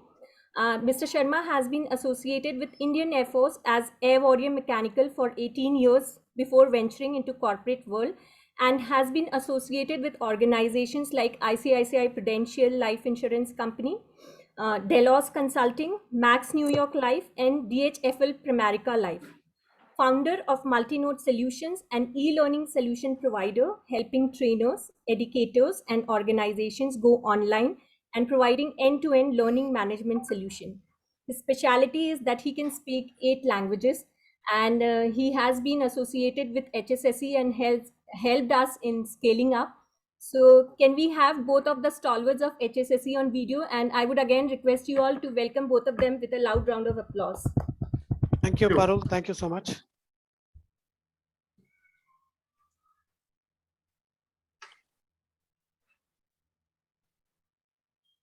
So, Hari, as usual, you go first. So, okay, no, I thought you were going first. So, I just want to say that this session is very special. It's a short session. We have something coming up more comprehensively for all of you, which will announce at the end of this talk. Dilip has helped me develop fine-tune a tool, fine-tune a product which I conceptualized. Know your energy wiring system, keys. So when I shared this with the team, so everybody gave their inputs, and then Dilip also came up with an assessment tool. So we have built a wonderful workshop around it. It is one of HSSE's most, I think, forward-looking product. It's something which we are very proud of, and we want to build this into something much larger, right? So Dilip will take you through the entire, quickly through the product and what it stands for, how it can benefit you and organizations. And then if there are any questions, we'll be happy to answer them. And yes, we have an announcement to make at the end of the presentation. Yeah. Over to you, Dilip. So thank you, Hari, for passing on the baton to me. Yes, the product was conceptualized and completely designed by Hari. But as a lot of discussions have been going on today on these lines. We had Anand sir talking about, seeking more. And then we had Navonita talking about rebelling or questioning the processes. And in the process, setting up another process. So somewhere this product was developed on those lines. So when the product was conceptualized, there were questions as to why this product and why in this manner. And then when the pattern or the design of the product was as good as finalized, was when the rebellion as to why only this session and why not have something more around it. Why not have a assessment which gives out details about how to use this. So that is how the product gradually evolved. And I'm thankful to Hari for taking all the feedback and feeding it forward towards creating this wonderful product as it is now. And the best part about HSSE and our association is that we look at products not as something that has been once created and stamped in cement, in concrete. We look at product as something that evolve over a period of time with our learning as well. Because the interesting part is that we are all seekers for life. And that's where the common energy or the synergy is. So now coming back to keys. So each one of us have our own prejudices. We have our own reasons to be locked into certain behavioral aspects or life as it is. And we all seek the key to free ourselves out of it. And as Navonita rightly said, and Anand, so the discussion today has been going on these lines that, we are not locked in by somebody else. It is we who lock ourselves in, and it is for us to free ourselves as well. So is there a specific way or a process to lock ourselves, unlock ourselves? Yes, but it has to be found out, and it has to be found out by us. And that's where keys plays a very important role. So while we talk about behavioral aspects, and we have multiple, assessments that are available in the market, very popular ones as well. They tend to bracket us into something. They tend to put us into a box and say, this is how you are. And these are the only things that you can now do. And we thought a little differently. We said, human capabilities are, not limited. And there is a lot that can yet be, if I were to say, explored and found out. And each one of us is capable of that exploration within ourselves. And all of it exists within us. So introspection is a very small word, if I were to say for that. More of digging out things from ourselves, unearthing things, and thereby giving ourselves the gift of our life. So nobody can gift me my life. I need to create it for myself. So if that were the way things are, I need to understand what I possess. So as they say, a journey begins from a point A and then moves on. And then it can be a point B, C, D, and X, Y, Z, whatever. And a journey never ends. So in the same way, the keys is a product which has been developed, and the assessment is not something that just can be done once and said, okay, this is how you are and this is how you will progress. In fact, what keys does is it gives you your current bearings. So if I were to put it in the words of, if I were to put it in an analogy with respect to a map, then it gives you your longitude and latitude towards where you are right now. And then you can chart your path further. And this charting of path can be done not once, but multiple times in your life. And as we all know, we do get at such junctures in our life time and again. So this product or this assessment helps us get our bearings at that point of time. Now, just getting the bearings is not enough. We also need to know what are those resources that we have, and what are those resources that we need to charge, and what are the resources that we have aplenty. So how is it that we go ahead utilizing these resources, and thereby, while I'm utilizing what I have aplenty, I need to recharge the other so that I'm always ready for whatever kind of situation that I need to handle. And therefore, we've divided for an easy understanding. So we wanted to be unprocessed, but yes, we did get into a process. And we said, okay, let's channelize this into 4 different energy sets. And the 4 different energy sets that we visualized were the creator, the builder, the participator, and the influencer energy sets. Because if you look at actions that we do in life, they can lead to any one of these. Either I am creating something because of that action, or I'm building something, or I am participating into something else. If not any of these, then I am influencing. So there are both the positive and the negative side of it. If I'm building, I'm also demolishing. If I'm creating, I'm also letting go of something. And if I'm participating, I'm also staying away from something. And if I'm influencing towards something, I'm also influencing away from something. So the beauty is, while we talk about it as 4 different energy sets, it has another 4 aspects to it. And it is these contradictions and it is these synergies between these energies that make this product just wonderful. And each and every assessment that we have done and the debriefing after the assessment that we get into not just develops an understanding for the assessee, but it is an eye-opener for us as to the vast expanse of capabilities this product can apply to. It has organizational applications, it has individual applications, it has applications which need to be explored beyond what we already have. So that is what Keys is all about in a nutshell. So I've been as mysterious as possible about the product, I suppose, so far. But yes, it's not that mysterious. It's very simple. It is a set of 40 questions, 10 questions of each set, 4 different energy sets.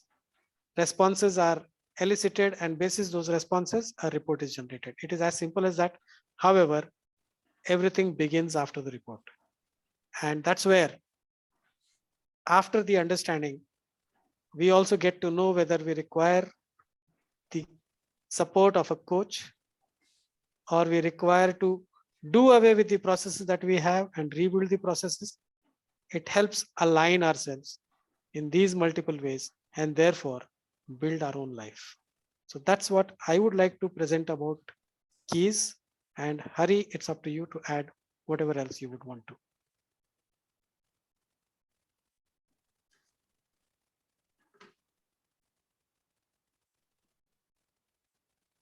So Hari, if you would want to add anything beyond whatever I have spoken or add to whatever I have spoken, it's up to you now. Yeah, Dilip, thank you so much for that. And I think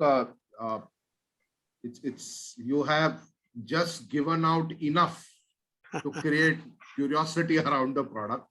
And I just want to say that, with my over 30 years of energy work, one thing I come to realize, and Dilip is also does his own energy work. So in a sense, we have a lot of synergy there. He has a very interesting background. He works, he has he belongs to a Pandit Khandan. So he can actually conduct various kinds of pujas. He is a sadhak in himself. So what Anand was talking about, the spiritual wiring, I think God has gifted us with that. So I realized that there is so much emphasis on mindset, which is a very westernized concept, that it actually does not help us to go beyond that and explore our true nature, which is defined by energy sets. So we're taking you one level beyond. And we're saying that your problems or your happiness areas are not necessarily because of your mindset. It's because how your energies are wired within you. So in a very systematic manner, something as esoteric as energy, we have given it a measurement. And we have developed an instrument by which we can give you an indication of whether you are a creator energy set, or whether you have more of creator energy set, more of participator, more of builder, or more of influencer. And also, we will help you distinguish between active energy and latent energy. So it will help you to realize your potential energy and how to work on that. Very fascinating stuff. Though we ourselves created it, but we have been enriched by the whole process ourselves, because it's a continuous learning for us. When I did my own assessment, I realized that I needed to work with this one influencer, one energy set more than the other. And I'm very consciously doing that, and Dilip is doing that in his own way. Parul is doing it in our own way. Juhi is doing it in our own way. We have conducted a few open workshops. We have got fantastic testimonials so far. And so we are really looking forward to, scaling up this product from here. Yeah. So that's all from our side. Over to you, Juhi. Thank you. Thank you so much, Dilip sir. Thank you so much, Hari sir, for sharing this wonderful tool. And also there's a small announcement.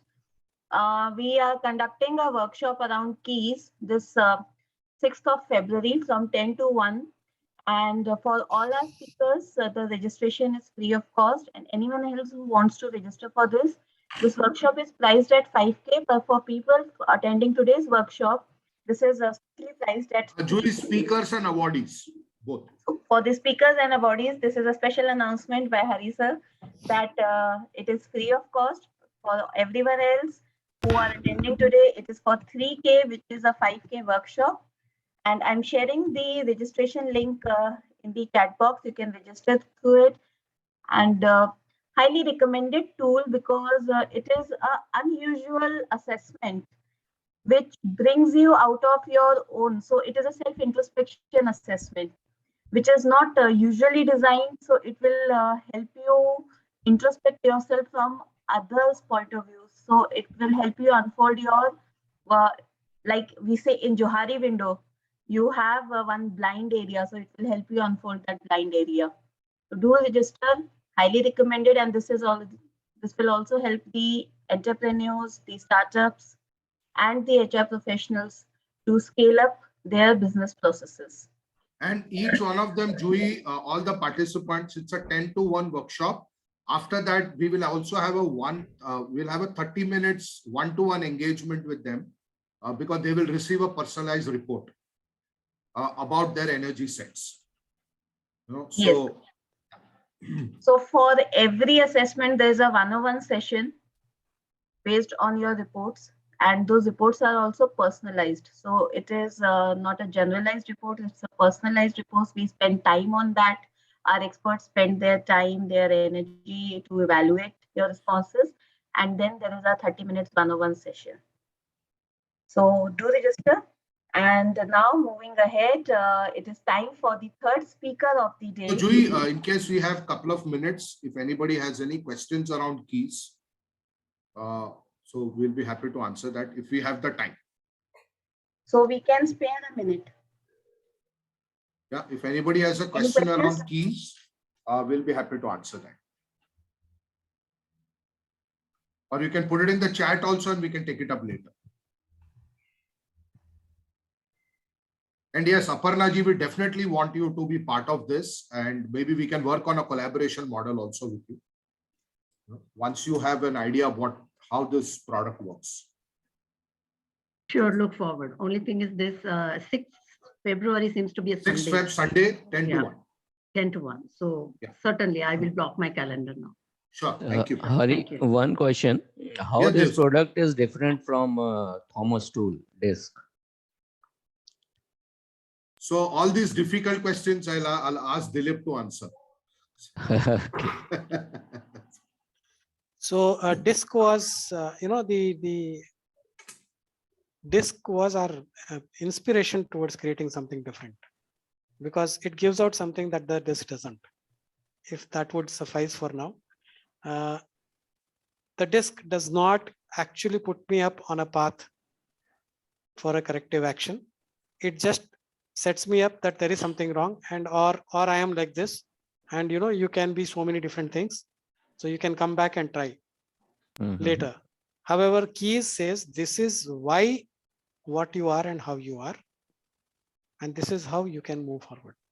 And sir, most of these instruments, they are more behavioral or personality based. So this is not a personality assessment. It's more an energy assessment.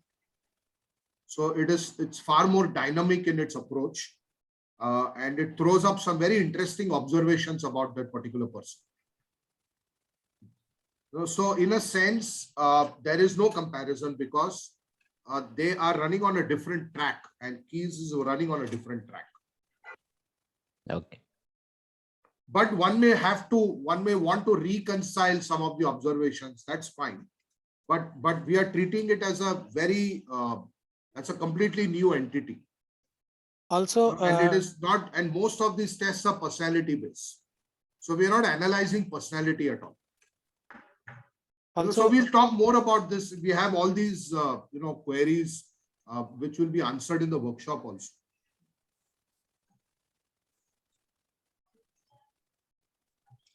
Yeah, may I have an ask you Yeah, question? Prakash ji. Yeah, I think is that whether it will, shows the sustenance part of us or the dynamic part of us. Again, a difficult question. Dilip will answer that. no, Prakashji, I look at it in a different way. To Okay. sustain, I need to know my dynamics. Okay. Right. Yeah. So it gives your dynamics in a way wherein you can channelize towards sustainability. Yeah. If that is what you wish to. And if you wish to remain dynamic, it will also tell you why you are and how you can continue to be so. So it will consolidate. Yes, definitely. It as I said, it gives you the bearings. Exactly. And it will also give you, if you wish to make a change, what is it that is holding you back? Yeah, that is a key area. Yeah, that definitely is a key area, and that is something that we have experienced as part of our debriefs in whatever reports that we have debriefed, as something that comes out very, very clearly. Secondly, interestingly, so just if I were to let the cat out, Hari, I want to say one more point here, that on one of the individuals that we conducted this, it comes out that the individual just does not want to change and is very satisfied in the situation that one is. So, which was accepted by the individual later on. So that also happens. So it is not like, we are talking about what is wrong with you or what can be bettered. It just tells you what you are. That means And it allows you to be, it removes the blockages. It definitely, so the first blockage that it removes is whatever you are perfect, fine. Whatever you want to be, you can be. How is also very clear to you. The expansion part of the energy that you are referring to will also be supported with the tools. So there is no tools that is required. Okay, there is just a change in Mindset. your way. Perceptions. Not even mindset. Perceptions. Yeah, the entire thought Awareness. process will change. Yeah, awareness is what matters. Correct. The acceptance is what matters. Okay. And that's where it begins. And it Prakashji, creates that. You will come to know about your inner potential, which you have probably not worked upon to the extent that you can work upon or cannot work upon, right now. Okay. But there is some potential which is waiting to burst out, and you just need to give it that little wing, Fine tuning. So all this will come through in the report. Got it. In such a small span of time, can it be fathomed? Hari, So can I add? Hari, can I add? Workshop followed by an assessment. Hari, can I add? Yeah. Prakash ji, any assessment for that matter, is a mirror. The working has to be done by an individual only. Always. These are energy parameters which will be showing in front of you. If you are able to work clearly on that energy patterns, then results are bound to happen. Any tool for that matter, any psychometric tool, maybe DISC, or maybe, somebody was asking about DISC and how it is different from Thomson profile and all. Everything boils down to one thing. It is giving you a projection. It's giving you a mirror. Ki Prakash ji, if you look at this particular angle, maybe it will help you. The working on that is entirely your responsibility. The action is purely yours. It will not be a miracle that this report happens and then, you suddenly come down to a next platform. No, your awareness comes up. And when an awareness comes up, Prakash ji, everything falls in place. The whole crux of the growth story of any individual is the awareness level. Thank you. Thank you, Anand, for that. I just want to clarify that this is not a psychometric assessment. And you will come to know when you do the workshop and you experience the assessment. Yeah. Anyway, it is very interesting that in such a small span of 3.5 hours of discussion can, give you a shift in your life. Yes, sir. So that one-to-one discussion will happen after 3 or 4 days. Yeah. Once we have the report with us. Yeah. Even so that you will do the assessment during the workshop, which will be for 15-20 minutes. And once we get the assessment, we will prepare the report and we'll have a one-to-one. It's like changing the axis of the flight. So let me put it this way, that, those 3 hours is where you understand what the tool is all about. Okay.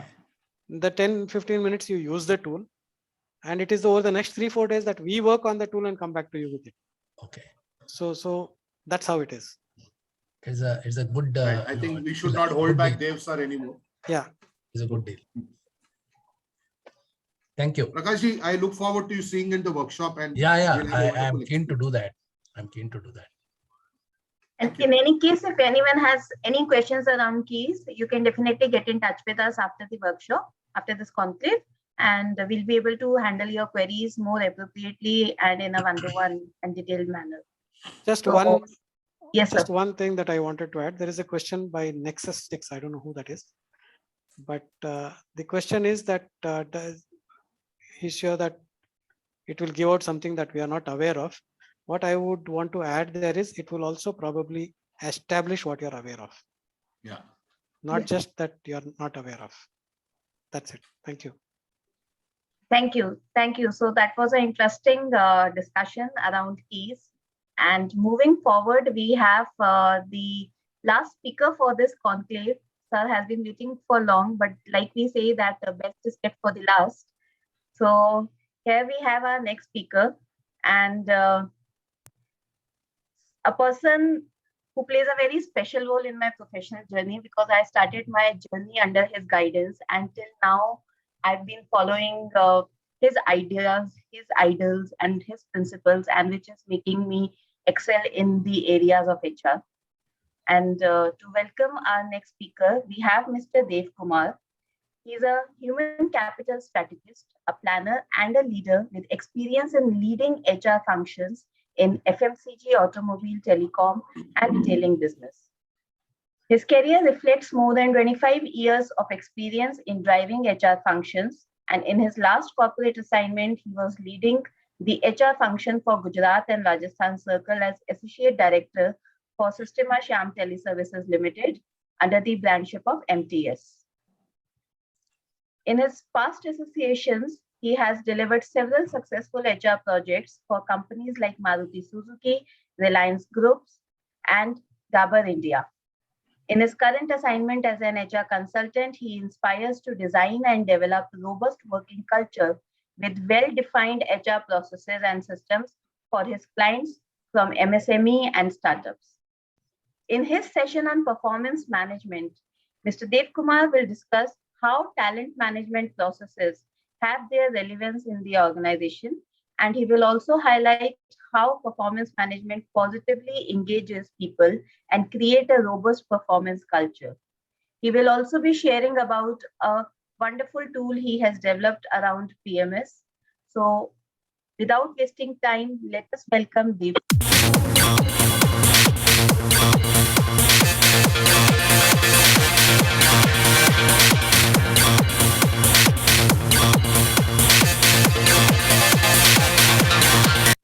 Over to you, sir.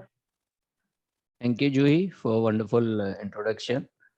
And a very good afternoon to all the participants, all the eminent speakers here. And chilling good afternoon, I'll say, from Delhi. Yeah. So we have been experiencing a good cold here for last 15, 20 days, and don't know how long it will last. So I have started my journey as a consultant after working for various corporates for about 25 years. Juhi, I'll be sharing the presentation.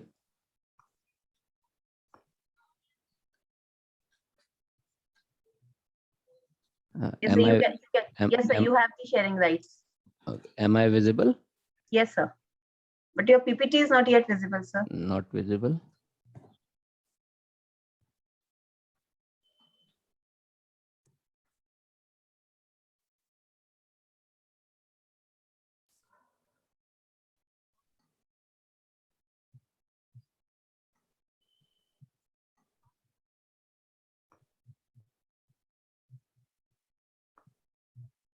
Yeah. Yes, sir. Now it's visible. Yes, sir. Okay.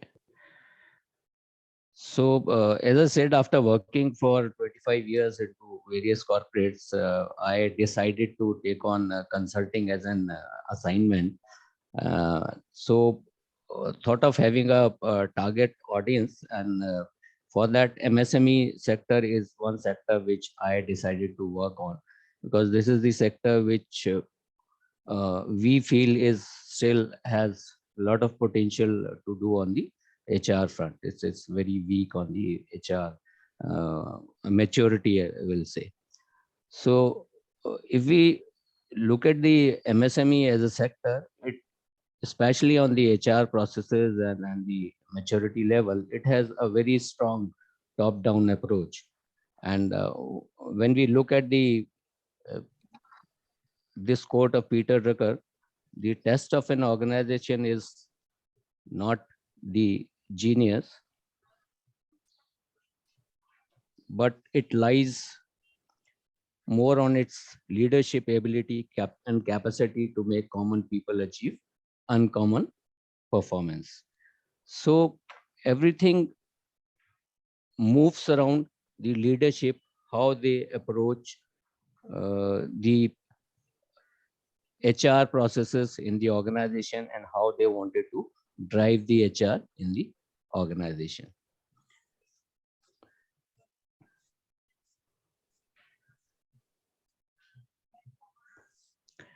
If you look at the MSME, government has divided the sector based on the various parameters like turnover and the investment people have made in the industry. But it plays a very important role in the entire value chain of the economy. Uh, Organization with turnover of up to 250 crores falls into this category. And I've seen many organizations with as low as say 50, 60 employees have reached to that level of crossing the MSME segment and moving into the large sector. So if we look at the contribution made by the MSME, so this shows how important this segment or this sector is to the economy of the nation. It's a major contributor to GDP. Almost 30% of GDP gets contributed by the MSME sector.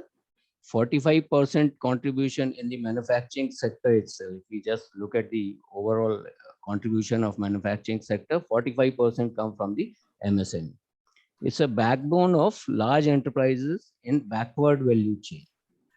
So just to share with you, I was sitting with one of my client. They are into lighting industry. And I was just asking them as to Philips is one of the big organization who is producing lighting products. So how many plants they have in India? So organization with more than 3,000 crores turnover has not even a single plant in India. And they get all their product made from the third party, which is again from the MSME segment. Same is the story in the consumer durables and in the various other industrial sectors. So this shows how important this MSME sector is. 48% contribution in export, large employment creator, over 110 million jobs gets created in this segment, and bring cost effectiveness to the product value chain. If we this is something which helps the bigger organization to make big profits on. So having such an importance in the industry, this segment is facing a lot of challenges. Almost every month, if you look at the MCA figure, you find more than 15,000 to 17,000 new organizations, new companies are getting incorporated every month. And more than 90% out of this is into the MSME sector. What type of these organizations are? Most of them are startups started by the students who are technically qualified or management qualified. They start the enterprise. Another type of people who are starting such organizations are people who have, say, 6, 7, 10 years of experience and then thought of trying their experience in the enterprise and doing some business. Third type of people are the people who have a lot of experience, maybe 25, 30 years of experience, and then they wanted to start their enterprise journey. But all these are the people who have seen the business from the other side. So when you are on the other side of the table, things are very different, and you need to have a lot of experience on the people management. So the biggest problem in this sector is that people leadership is not adequately equipped to handle the people management issues. Financial limitation is another problem, another challenge. Most of them initially starts on self-funding. They have some money, they start the enterprise, and then they face a problem.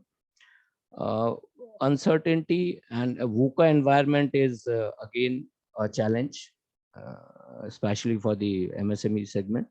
Fluctuating economy, volatile market, complex international scenario, and the latest is the COVID scenario is these are some uncertain situations which this segment is very badly facing. Employer brand. is another one challenge. Lack of brand pull when they wanted to attract qualified and efficient manpower. One is that they don't have employer as a brand. Another is financial limitations are there. They cannot pay very high money to people to attract them.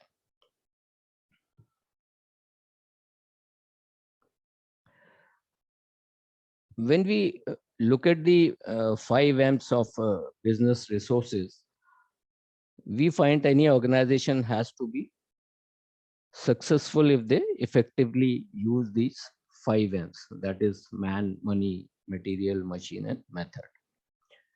But when we look at the maturity of handling the people in MSME sector, we find it is at a very low level.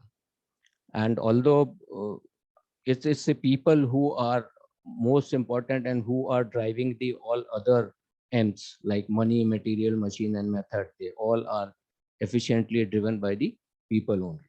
But we find the way people are handled, or the department which is handling the people is not adequately equipped to handle the issues. What is the outlook of leadership towards HR is that they feel that it's more of an administrative role. And if you have someone who is having say 4-5 years of experience and good at Excel and can make salaries and can get some people appointed, this is good enough for us to have. But they have to realize that having a knowledge and implementing are two different ball games. Knowing things, concepts from the book and implementing is altogether different. One should have good experience of implementing and seeing the results out of it. Leadership don't see any tangible ROI on investing on people. Most of the leadership in MSME sector consider spending on HR as an expense, not investment anymore. There's another myth about HR concepts is that they are meant for big organizations. MSME mein to see we can manage, we know enough to handle the issues in MSME. But they don't realize that they will not remain MSME for entire life. They have to promote to the larger sector.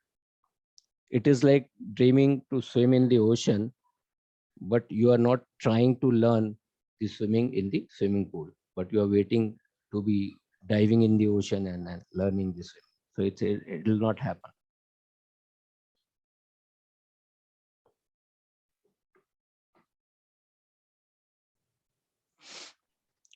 So what is the resulting outcome? We see low engagement level with the employee. When people are not well engaged, you will see low productivity, high absenteeism, high attrition. And we see in turn, although leadership try that they should keep the employee cost low, actually it becomes high. MSME as a sector contributing well, but it has further potential to do even better if it is managed its human resource in a better manner. So the question is how to manage human resource more effectively, especially in the MSME segment. So let's see some facts.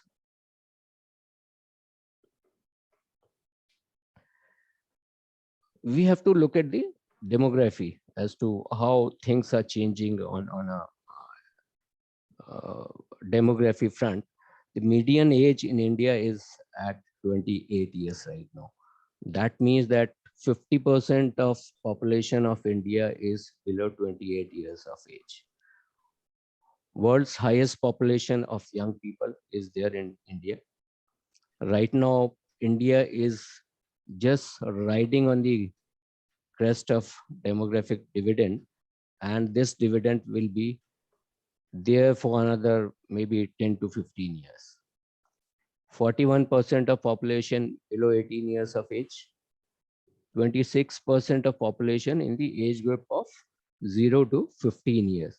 So this shows that in next 10 to 15 years, these are the people who will be part of the our working population. In comparison, if we look at the demographic figures of other developed economies, US and China are at the median age of about 38, 39 years right now, which is 10 years more than India's median age. Japan is at 48 years. It's becoming an old country now. So when we have such a population who will be coming to the job market and working in the industry, we also have to understand the expectations of these people. In the old time, when we entered the job market, the engagers for us were that we should get good salary, we should have job security, welfare amenities should be good. But if you look at the engagers today, for the people who are there in the industry working, they are very different. They are very self-centered people, I'll say. They are looking for what is there in it for me. They say that we are getting salary, we are working, and we are getting salary for that. That's the equation is balanced. What as I have in this organization, and I should work for. So if we see the top 5 engagers right now, is the culture of the organization. People look at it. So what are the policy processes we have? And then the career growth opportunity, whether I'll be able to grow in the organization or not.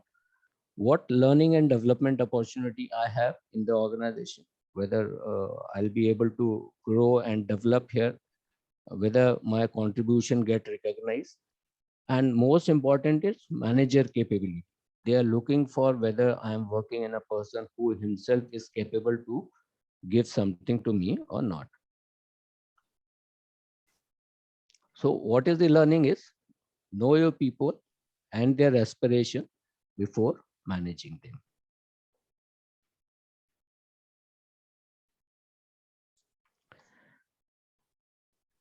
So as Dr. Aparna very rightly said, that one of the important segment of bringing good talent in the organization is that you should have a great talent acquisition process in place. Yes, that's true. But once it's a running organization and talent is already there in the organization, whether it's a good or bad. Now, next most important tool is talent management. We should use all the talent management tools to make the existing manpower work for the organization. And if we look at the various tools available in the talent management processes, their learning and development, career management, succession planning, organization development plan, employee engagement, reward and recognition, and performance management system. If we look at the performance management system, this is the tool which give inputs to various other talent management tools. So this is a tool which throws a lot of data which goes as an input to the various other talent management tool. Or we can say that the other talent management tools works on the efficiency data or output of the performance management. Now, what is the performance management?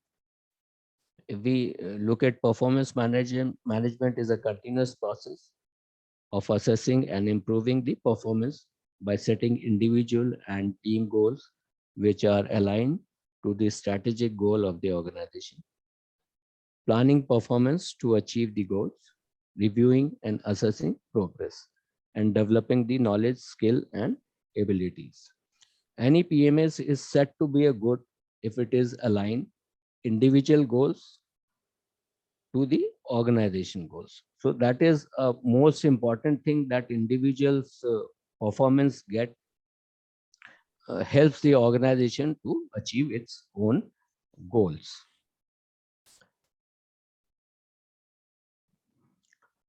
So if we look at the benefits of the performance management, it helps organization to improve its overall performance, employee retention and loyalty. Once people are performing well in the organization and they have a transparent and good performance management system, their engagement level increases. Improve productivity, clear accountabilities can be set in the organization. If we look at the benefits for the managers, it saves times and reduce conflicts between the employees and with the employees, ensure efficiency and consistency in performance. If we look at benefits for the employee, it gives a very clarity on the expectations from the employee. He is very clear as to what is expected out of him from the manager or from the organization. Clearly defines the career path, promotes job satisfaction at the employer level. So now comes to components of good performance management. What type of performance management we should have so that it gives a good result. So going back to Mr. Anand saying that it's always good to, we should move from telling to asking approach. It is always good to have participation of stakeholders in any process. It's always good if you in any organization, if you decide any policy, it is always good to have participation of stakeholders like employees. So that gives it a better buy-in and you are easily able to implement it in the organization. So good performance management system is if you have a participative management system, performance management system, which gives an opportunity to the employee also to participate as a self-assessment or target setting process and gives a good result. There should be a well-defined key responsibilities. The KRA should be very clearly defined to the employee. He should be very clear as to what all is expected out of him. The KRAs or KPIs should be measurable. It should be have a proper measurable performance matrix. It should have alignment with the long-term and short-term business objectives of the organization. The KPIs and targets which individual is taking, it should have a direct alignment with the short-term and the long-term business goals of the organization. Transparent and strong periodic review system. Any performance management system will be successful if it has a very transparent and strong periodic review mechanism, and people should be able to assess themselves periodically on various milestone as to how much they have performed and where they have to do a course correction. This tool should be able to give strong backup data to the other talent management tools, and also should have keep a very good data management system, so that when we are telling people that what is their achievement against their targets, we should have a strong measurable data available with us. Strong feedback mechanism. The manager and employee should have a periodic review system and a feedback system. It is seen that managers are not very comfortable giving a feedback or having a face-to-face conversation with the employees.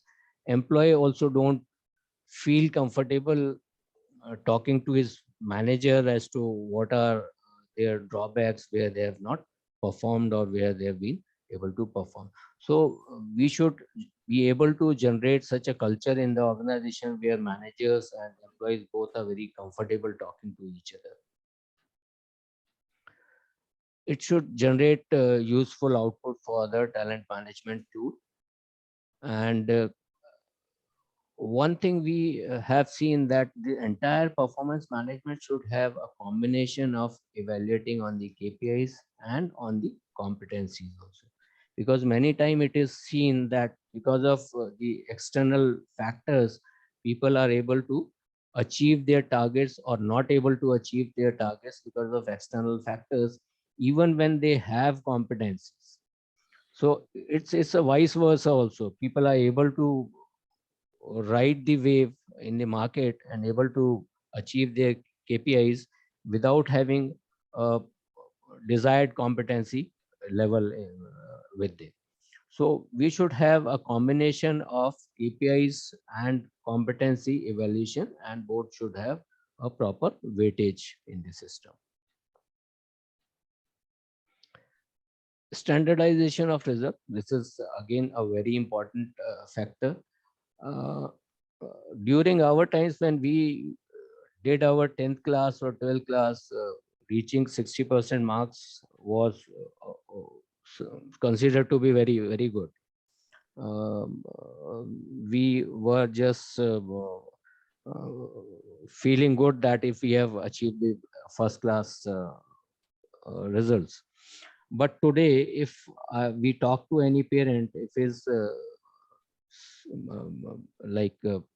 child has not scored more than 90% marks, they feel bad about it. So we should have, in the same manner, we should have standardization in the performance management system also.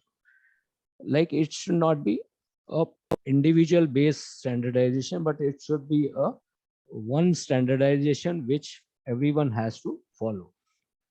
If 100% achievement is very good, it should be very good for everybody. And if it's 120% achievement is excellent, or say 80% is at good level, it should be same for all. So we should define the standard, we should do a standardization in the system where everybody is on the same wavelength.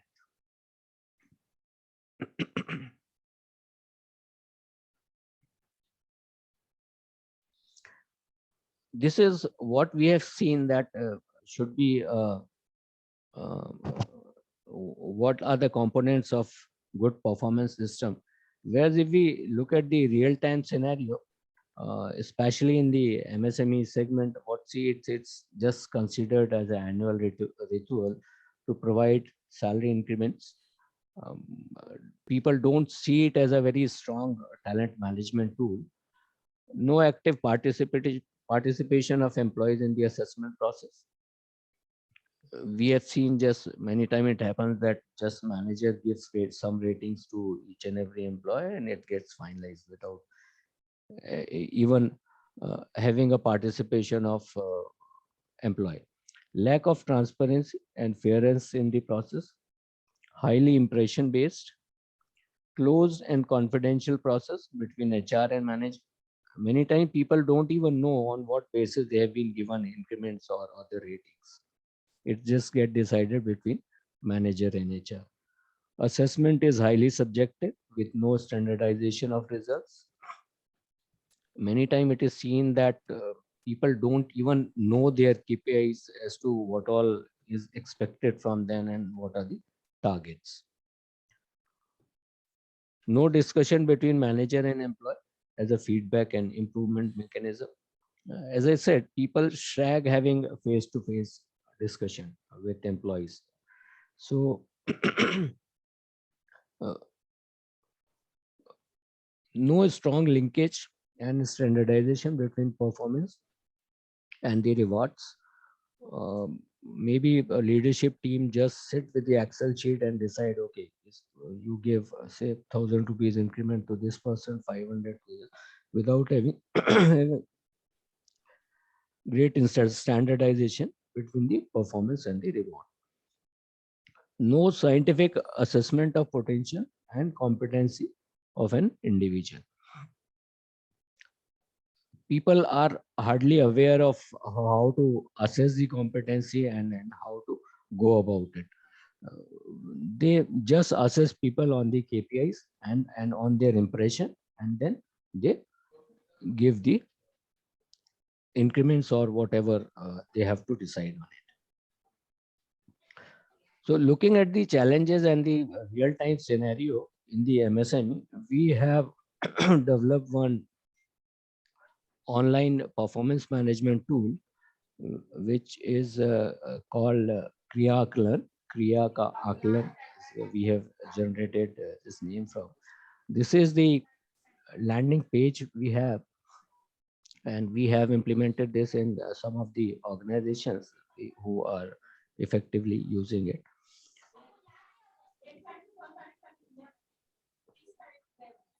The concept on which we have implemented the tool is that it should be a transparent and online customizable tool, where if any client wanted to get it customized as per its requirement, it is customizable. Participation of all the stakeholders, including employee. We have started with the concept of including the employee in the entire process, with the self-assessment and the objective setting. This entire tool is based on the balanced scorecard methodology, where we divide the KPIs of individual into the 4 perspectives, like financial perspective, customer perspective, internal process perspective, and learning and development. This is absolutely objective assessment tool. One has to define his, select his KPI, and then he has to define the targets and the measurable criteria. And then on the achievement of the targets against the achievement of actual results against the targets, his score gets calculated. It has standardization to avoid any individual bias. One has to have targets and actual achievements, and it gets calculated in the score. Assessment shall be predefined, be on the predefined KPIs and measurable targets. Like KPIs, we have divided into 2 parts. One is organization KPI, another is function KPI. So once individual achieve the, like it's not only that one individual has achieved the targets, we have also kept the organization KPIs that it should result into the achievement of the organization KPIs also. So both the organization KPI and the functional or individual KPIs have weightage in the entire system. Then we have also kept the behavioral competency assessment tool, where we decide the competency framework of the organization, and on that one is assessed. The key features of our tool is measurable and well-defined KPIs. We design the complete directory of all the roles in the organization and put it in a directory. If person is handling any role, he can go to the KPI directory and select his role and get the list of KPIs applicable to his role. And out of that, he can select the KPIs and can work on those KPIs for that particular year in consultation with his manager. KPIs has orientation to the organization goal, business KPIs. Then we define organization KPI to align the organizational objective, individual objective. Competency assessment framework is there, where one is assessed on various competencies on the desired level and on the actual level. And for this also, to bring standardization in the system, we have defined the levels of proficiency level and actual level very clearly, so that one can select out of it as to on what proficiency level person is right now. Organization competency framework to assess the knowledge, skill, and attitude. Like the competencies we have divided into knowledge, skill, and attitude, and those gets assessed in the system. This promotes two-way communication. Like we have made it a mandatory part that performance counseling should take place between manager and the employee. So if it doesn't take place and comments are not placed on the system, it will not move further. Periodic review of progress, it all depends on the organization whether they wanted to have a quarterly review or half yearly or annual review. We have tried to see that it should be able to generate as much as data for the other talent management process, that for training inputs can be obtained from this process, and then the career aspiration of individuals, and then the gaps in the competencies, so that it helps other input to the other talent management processes. Capturing development needs and career aspiration of employees. So we try to capture as much as possible out of this system. This is another landing page where you can see the employer, manager, reviewer, and HR. All these stakeholders are there, and employee has to do his objective setting, and his manager will approve the objectives of the employee. It will go to reviewer, it will go to HR, and this entire process will complete. In the same manner, employee also have to do at the end of the assessment period self-assessment. Then self-assessment will move to manager, then to reviewer, and then to HR.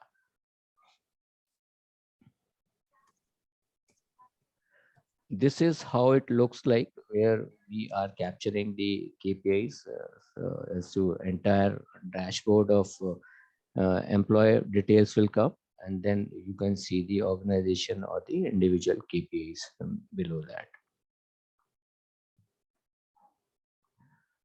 This is how we assess the competencies. You can see the core competencies at one side.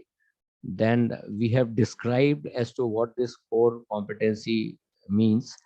We have also mentioned the desired level, as to what level for this position is desired, whether he has to be at 3 level, 2 level, or 5 level, and what is the actual proficiency level.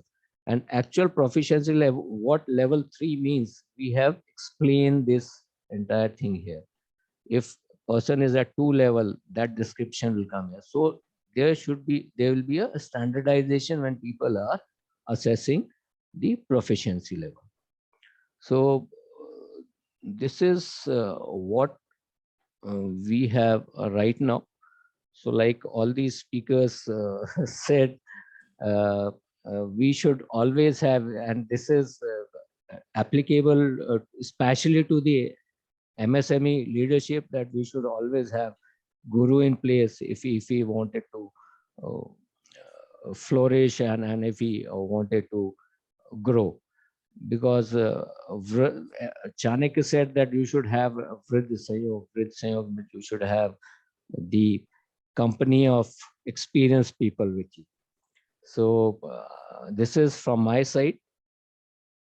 If anybody wanted to connect with us for anything on the PMS or on the consulting side, on the for the MSME segment for the HR processes, you can connect with us. This is it, Mr. Hari from my side. Thank you, sir. Thank you. Thank you so much, Dev sir. Sir, if you may please stop screen sharing. Sure. Thank you. Thank you, sir. And thank you for that insightful and detailed session on performance management, and highlighting how having a streamlined performance management can make a difference in organizations. So, and I would also like to highlight that Dev sir has been a recipient of HSSC awards in the first edition, and he has been awarded as the torchbearer, and that is apparent from the kind of experience and the knowledge he has. So let us formally thank Dev sir. Thank you, Joey. Thank you. Thank you. Mr. Thank you, Hari. sir. And thank you to our audience for being here with us. We have already exceeded 12 minutes to be precise, as far as the timing is concerned, but I am sure that we all are totally engraved and engaged in these sessions. And for the closing session, I would like to invite Hariharan Iyer to have some closing remarks. and how we can take this opportunity forward together. Thank you, Juhi. I'll just take a couple of minutes because we have to close now. First of all, big thank you to all the participants, all the delegates taking time out on a Sunday morning. First of all, very happy New Year to all of you. I think something maybe I missed wishing at the beginning of the session. So first of all, I hope all of you have a very safe and a wonderful year ahead. And I think this has been a wonderful start to our conclave series in the new year. So big thank you to all the delegates who participated, and a very big thank you to all our three speakers, Mr. Kulkarni, Dev sir and Nabomita, and our very special awardees, Vijay sir and also Aparna. So I just want to say that we are not just an organization, we are a platform. We are a platform for learning. And we are a platform where we can collaborate and grow together. So while we have associates who work with us on various projects, we look forward to collaborating with each one of you, working together. So we look forward to working with Dev sir. We look forward to working with Aparna ji. We look forward to working with Kulkarni sir. So we look forward to working with you. We look forward to, because we want to build an empire of learning, and it's not possible for us to build it alone. And we all need each other. So it's a platform that we are creating. We want to be the world's most exciting training organization, and we work with a lot of limited resources, but we work with a lot of resourcefulness. So and I think that's what defines HSSC. It's been an amazing journey for me in the last 12 years, and it's become far more amazing, especially in the last 2 years, because of my colleagues.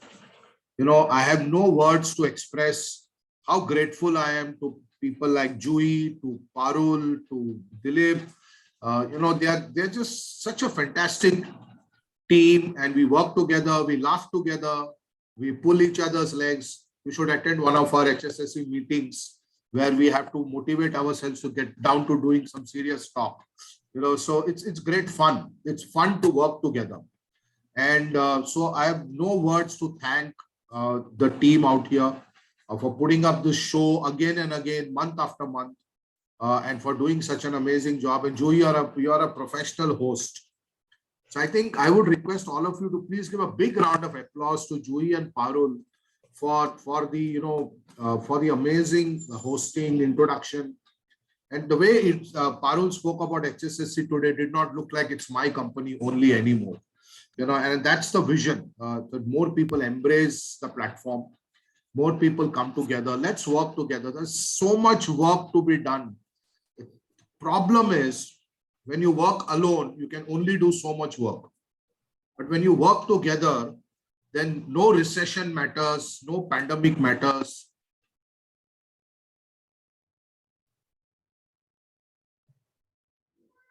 Work on a common ground. So like we always say in HSSC, it's not about like-minded people. You see, the mind can change.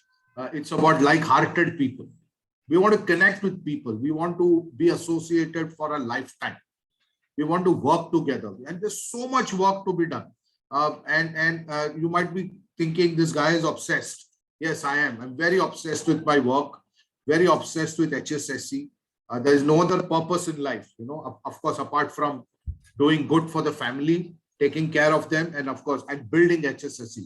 This is the purpose of my life. This is what I breathe. This is what I live. This is what I eat. This is what I think. And I'm so grateful that people like Dilip, who's a friend, who's a mentor, my emotional dustbin, I can call him and tell him this is what I'm feeling. And you've seen the depth that he brings to his discussions.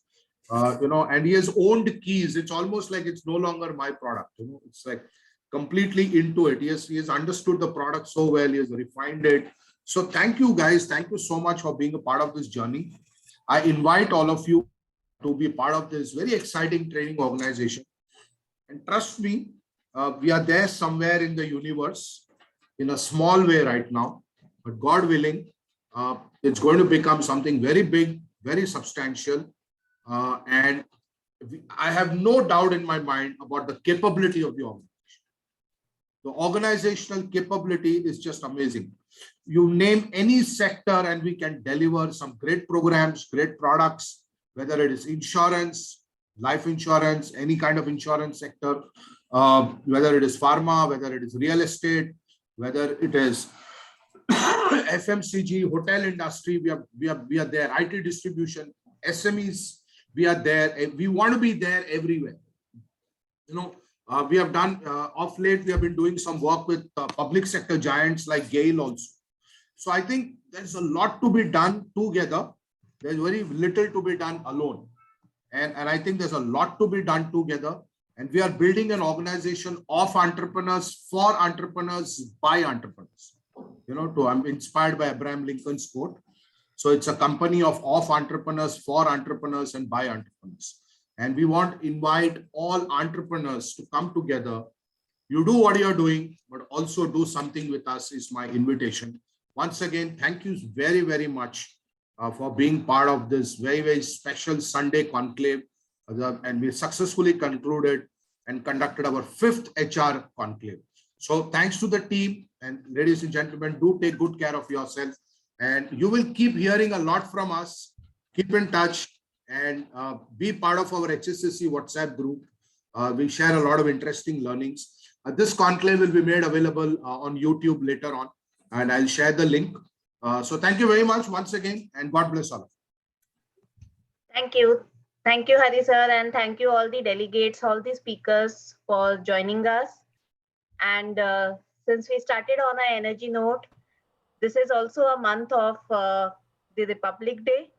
So let us also conclude it in the HSSC way, in a very engaging manner, the way we conclude it in HSSC. So for that, let me just start my screen sharing, and I would request all of you to join us and hum this song together. Since we all love singing, we all love creating some energy together. So let's create some energy together with this song. छोड़ो कल की बातें, कल की बात नए दौर में लिखेंगे मिलकर नई कहानी। हम हिंदुस्तानी, हम हिंदुस्तानी। छोड़ो कल की बातें, कल की बात पुरानी, नए दौर में लिखेंगे मिलकर नई कहानी। हम हिंदुस्तानी, हम हिंदुस्तानी, हम हिंदुस्तानी, हम हिंदुस्तानी।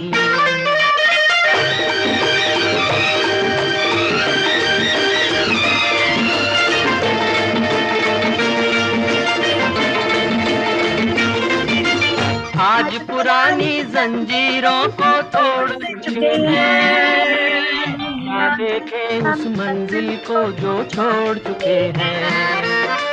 चांद के दर पे जा पहुंचा है आज जमाना, नए जगत से हम भी नाता जोड़ चुके हैं। नया खून है, नई उमंगे, अब है नई जवानी। हम हिंदुस्तानी, हम हिंदुस्तानी, हम हिंदुस्तानी, हम हिंदुस्तानी। Thank you so much. अब हमारा अभी थीम सॉन्ग चेंज करना पड़ेगा जूही। It's relevant to today's conclave because now we are changing. The MSMEs industry is growing, startups are growing with outsourcing. Lot of new opportunities are coming up and lot of new entrepreneurs are coming up. So this song is highly relevant in today's era. So thank you all of you for joining us, for being with us, and for that extra time you have devoted to us. Thank you so much for sparing a Sunday. And let's stay connected. Ashok sir, I'll get in touch with you soon. Thank you, everyone. Thank you.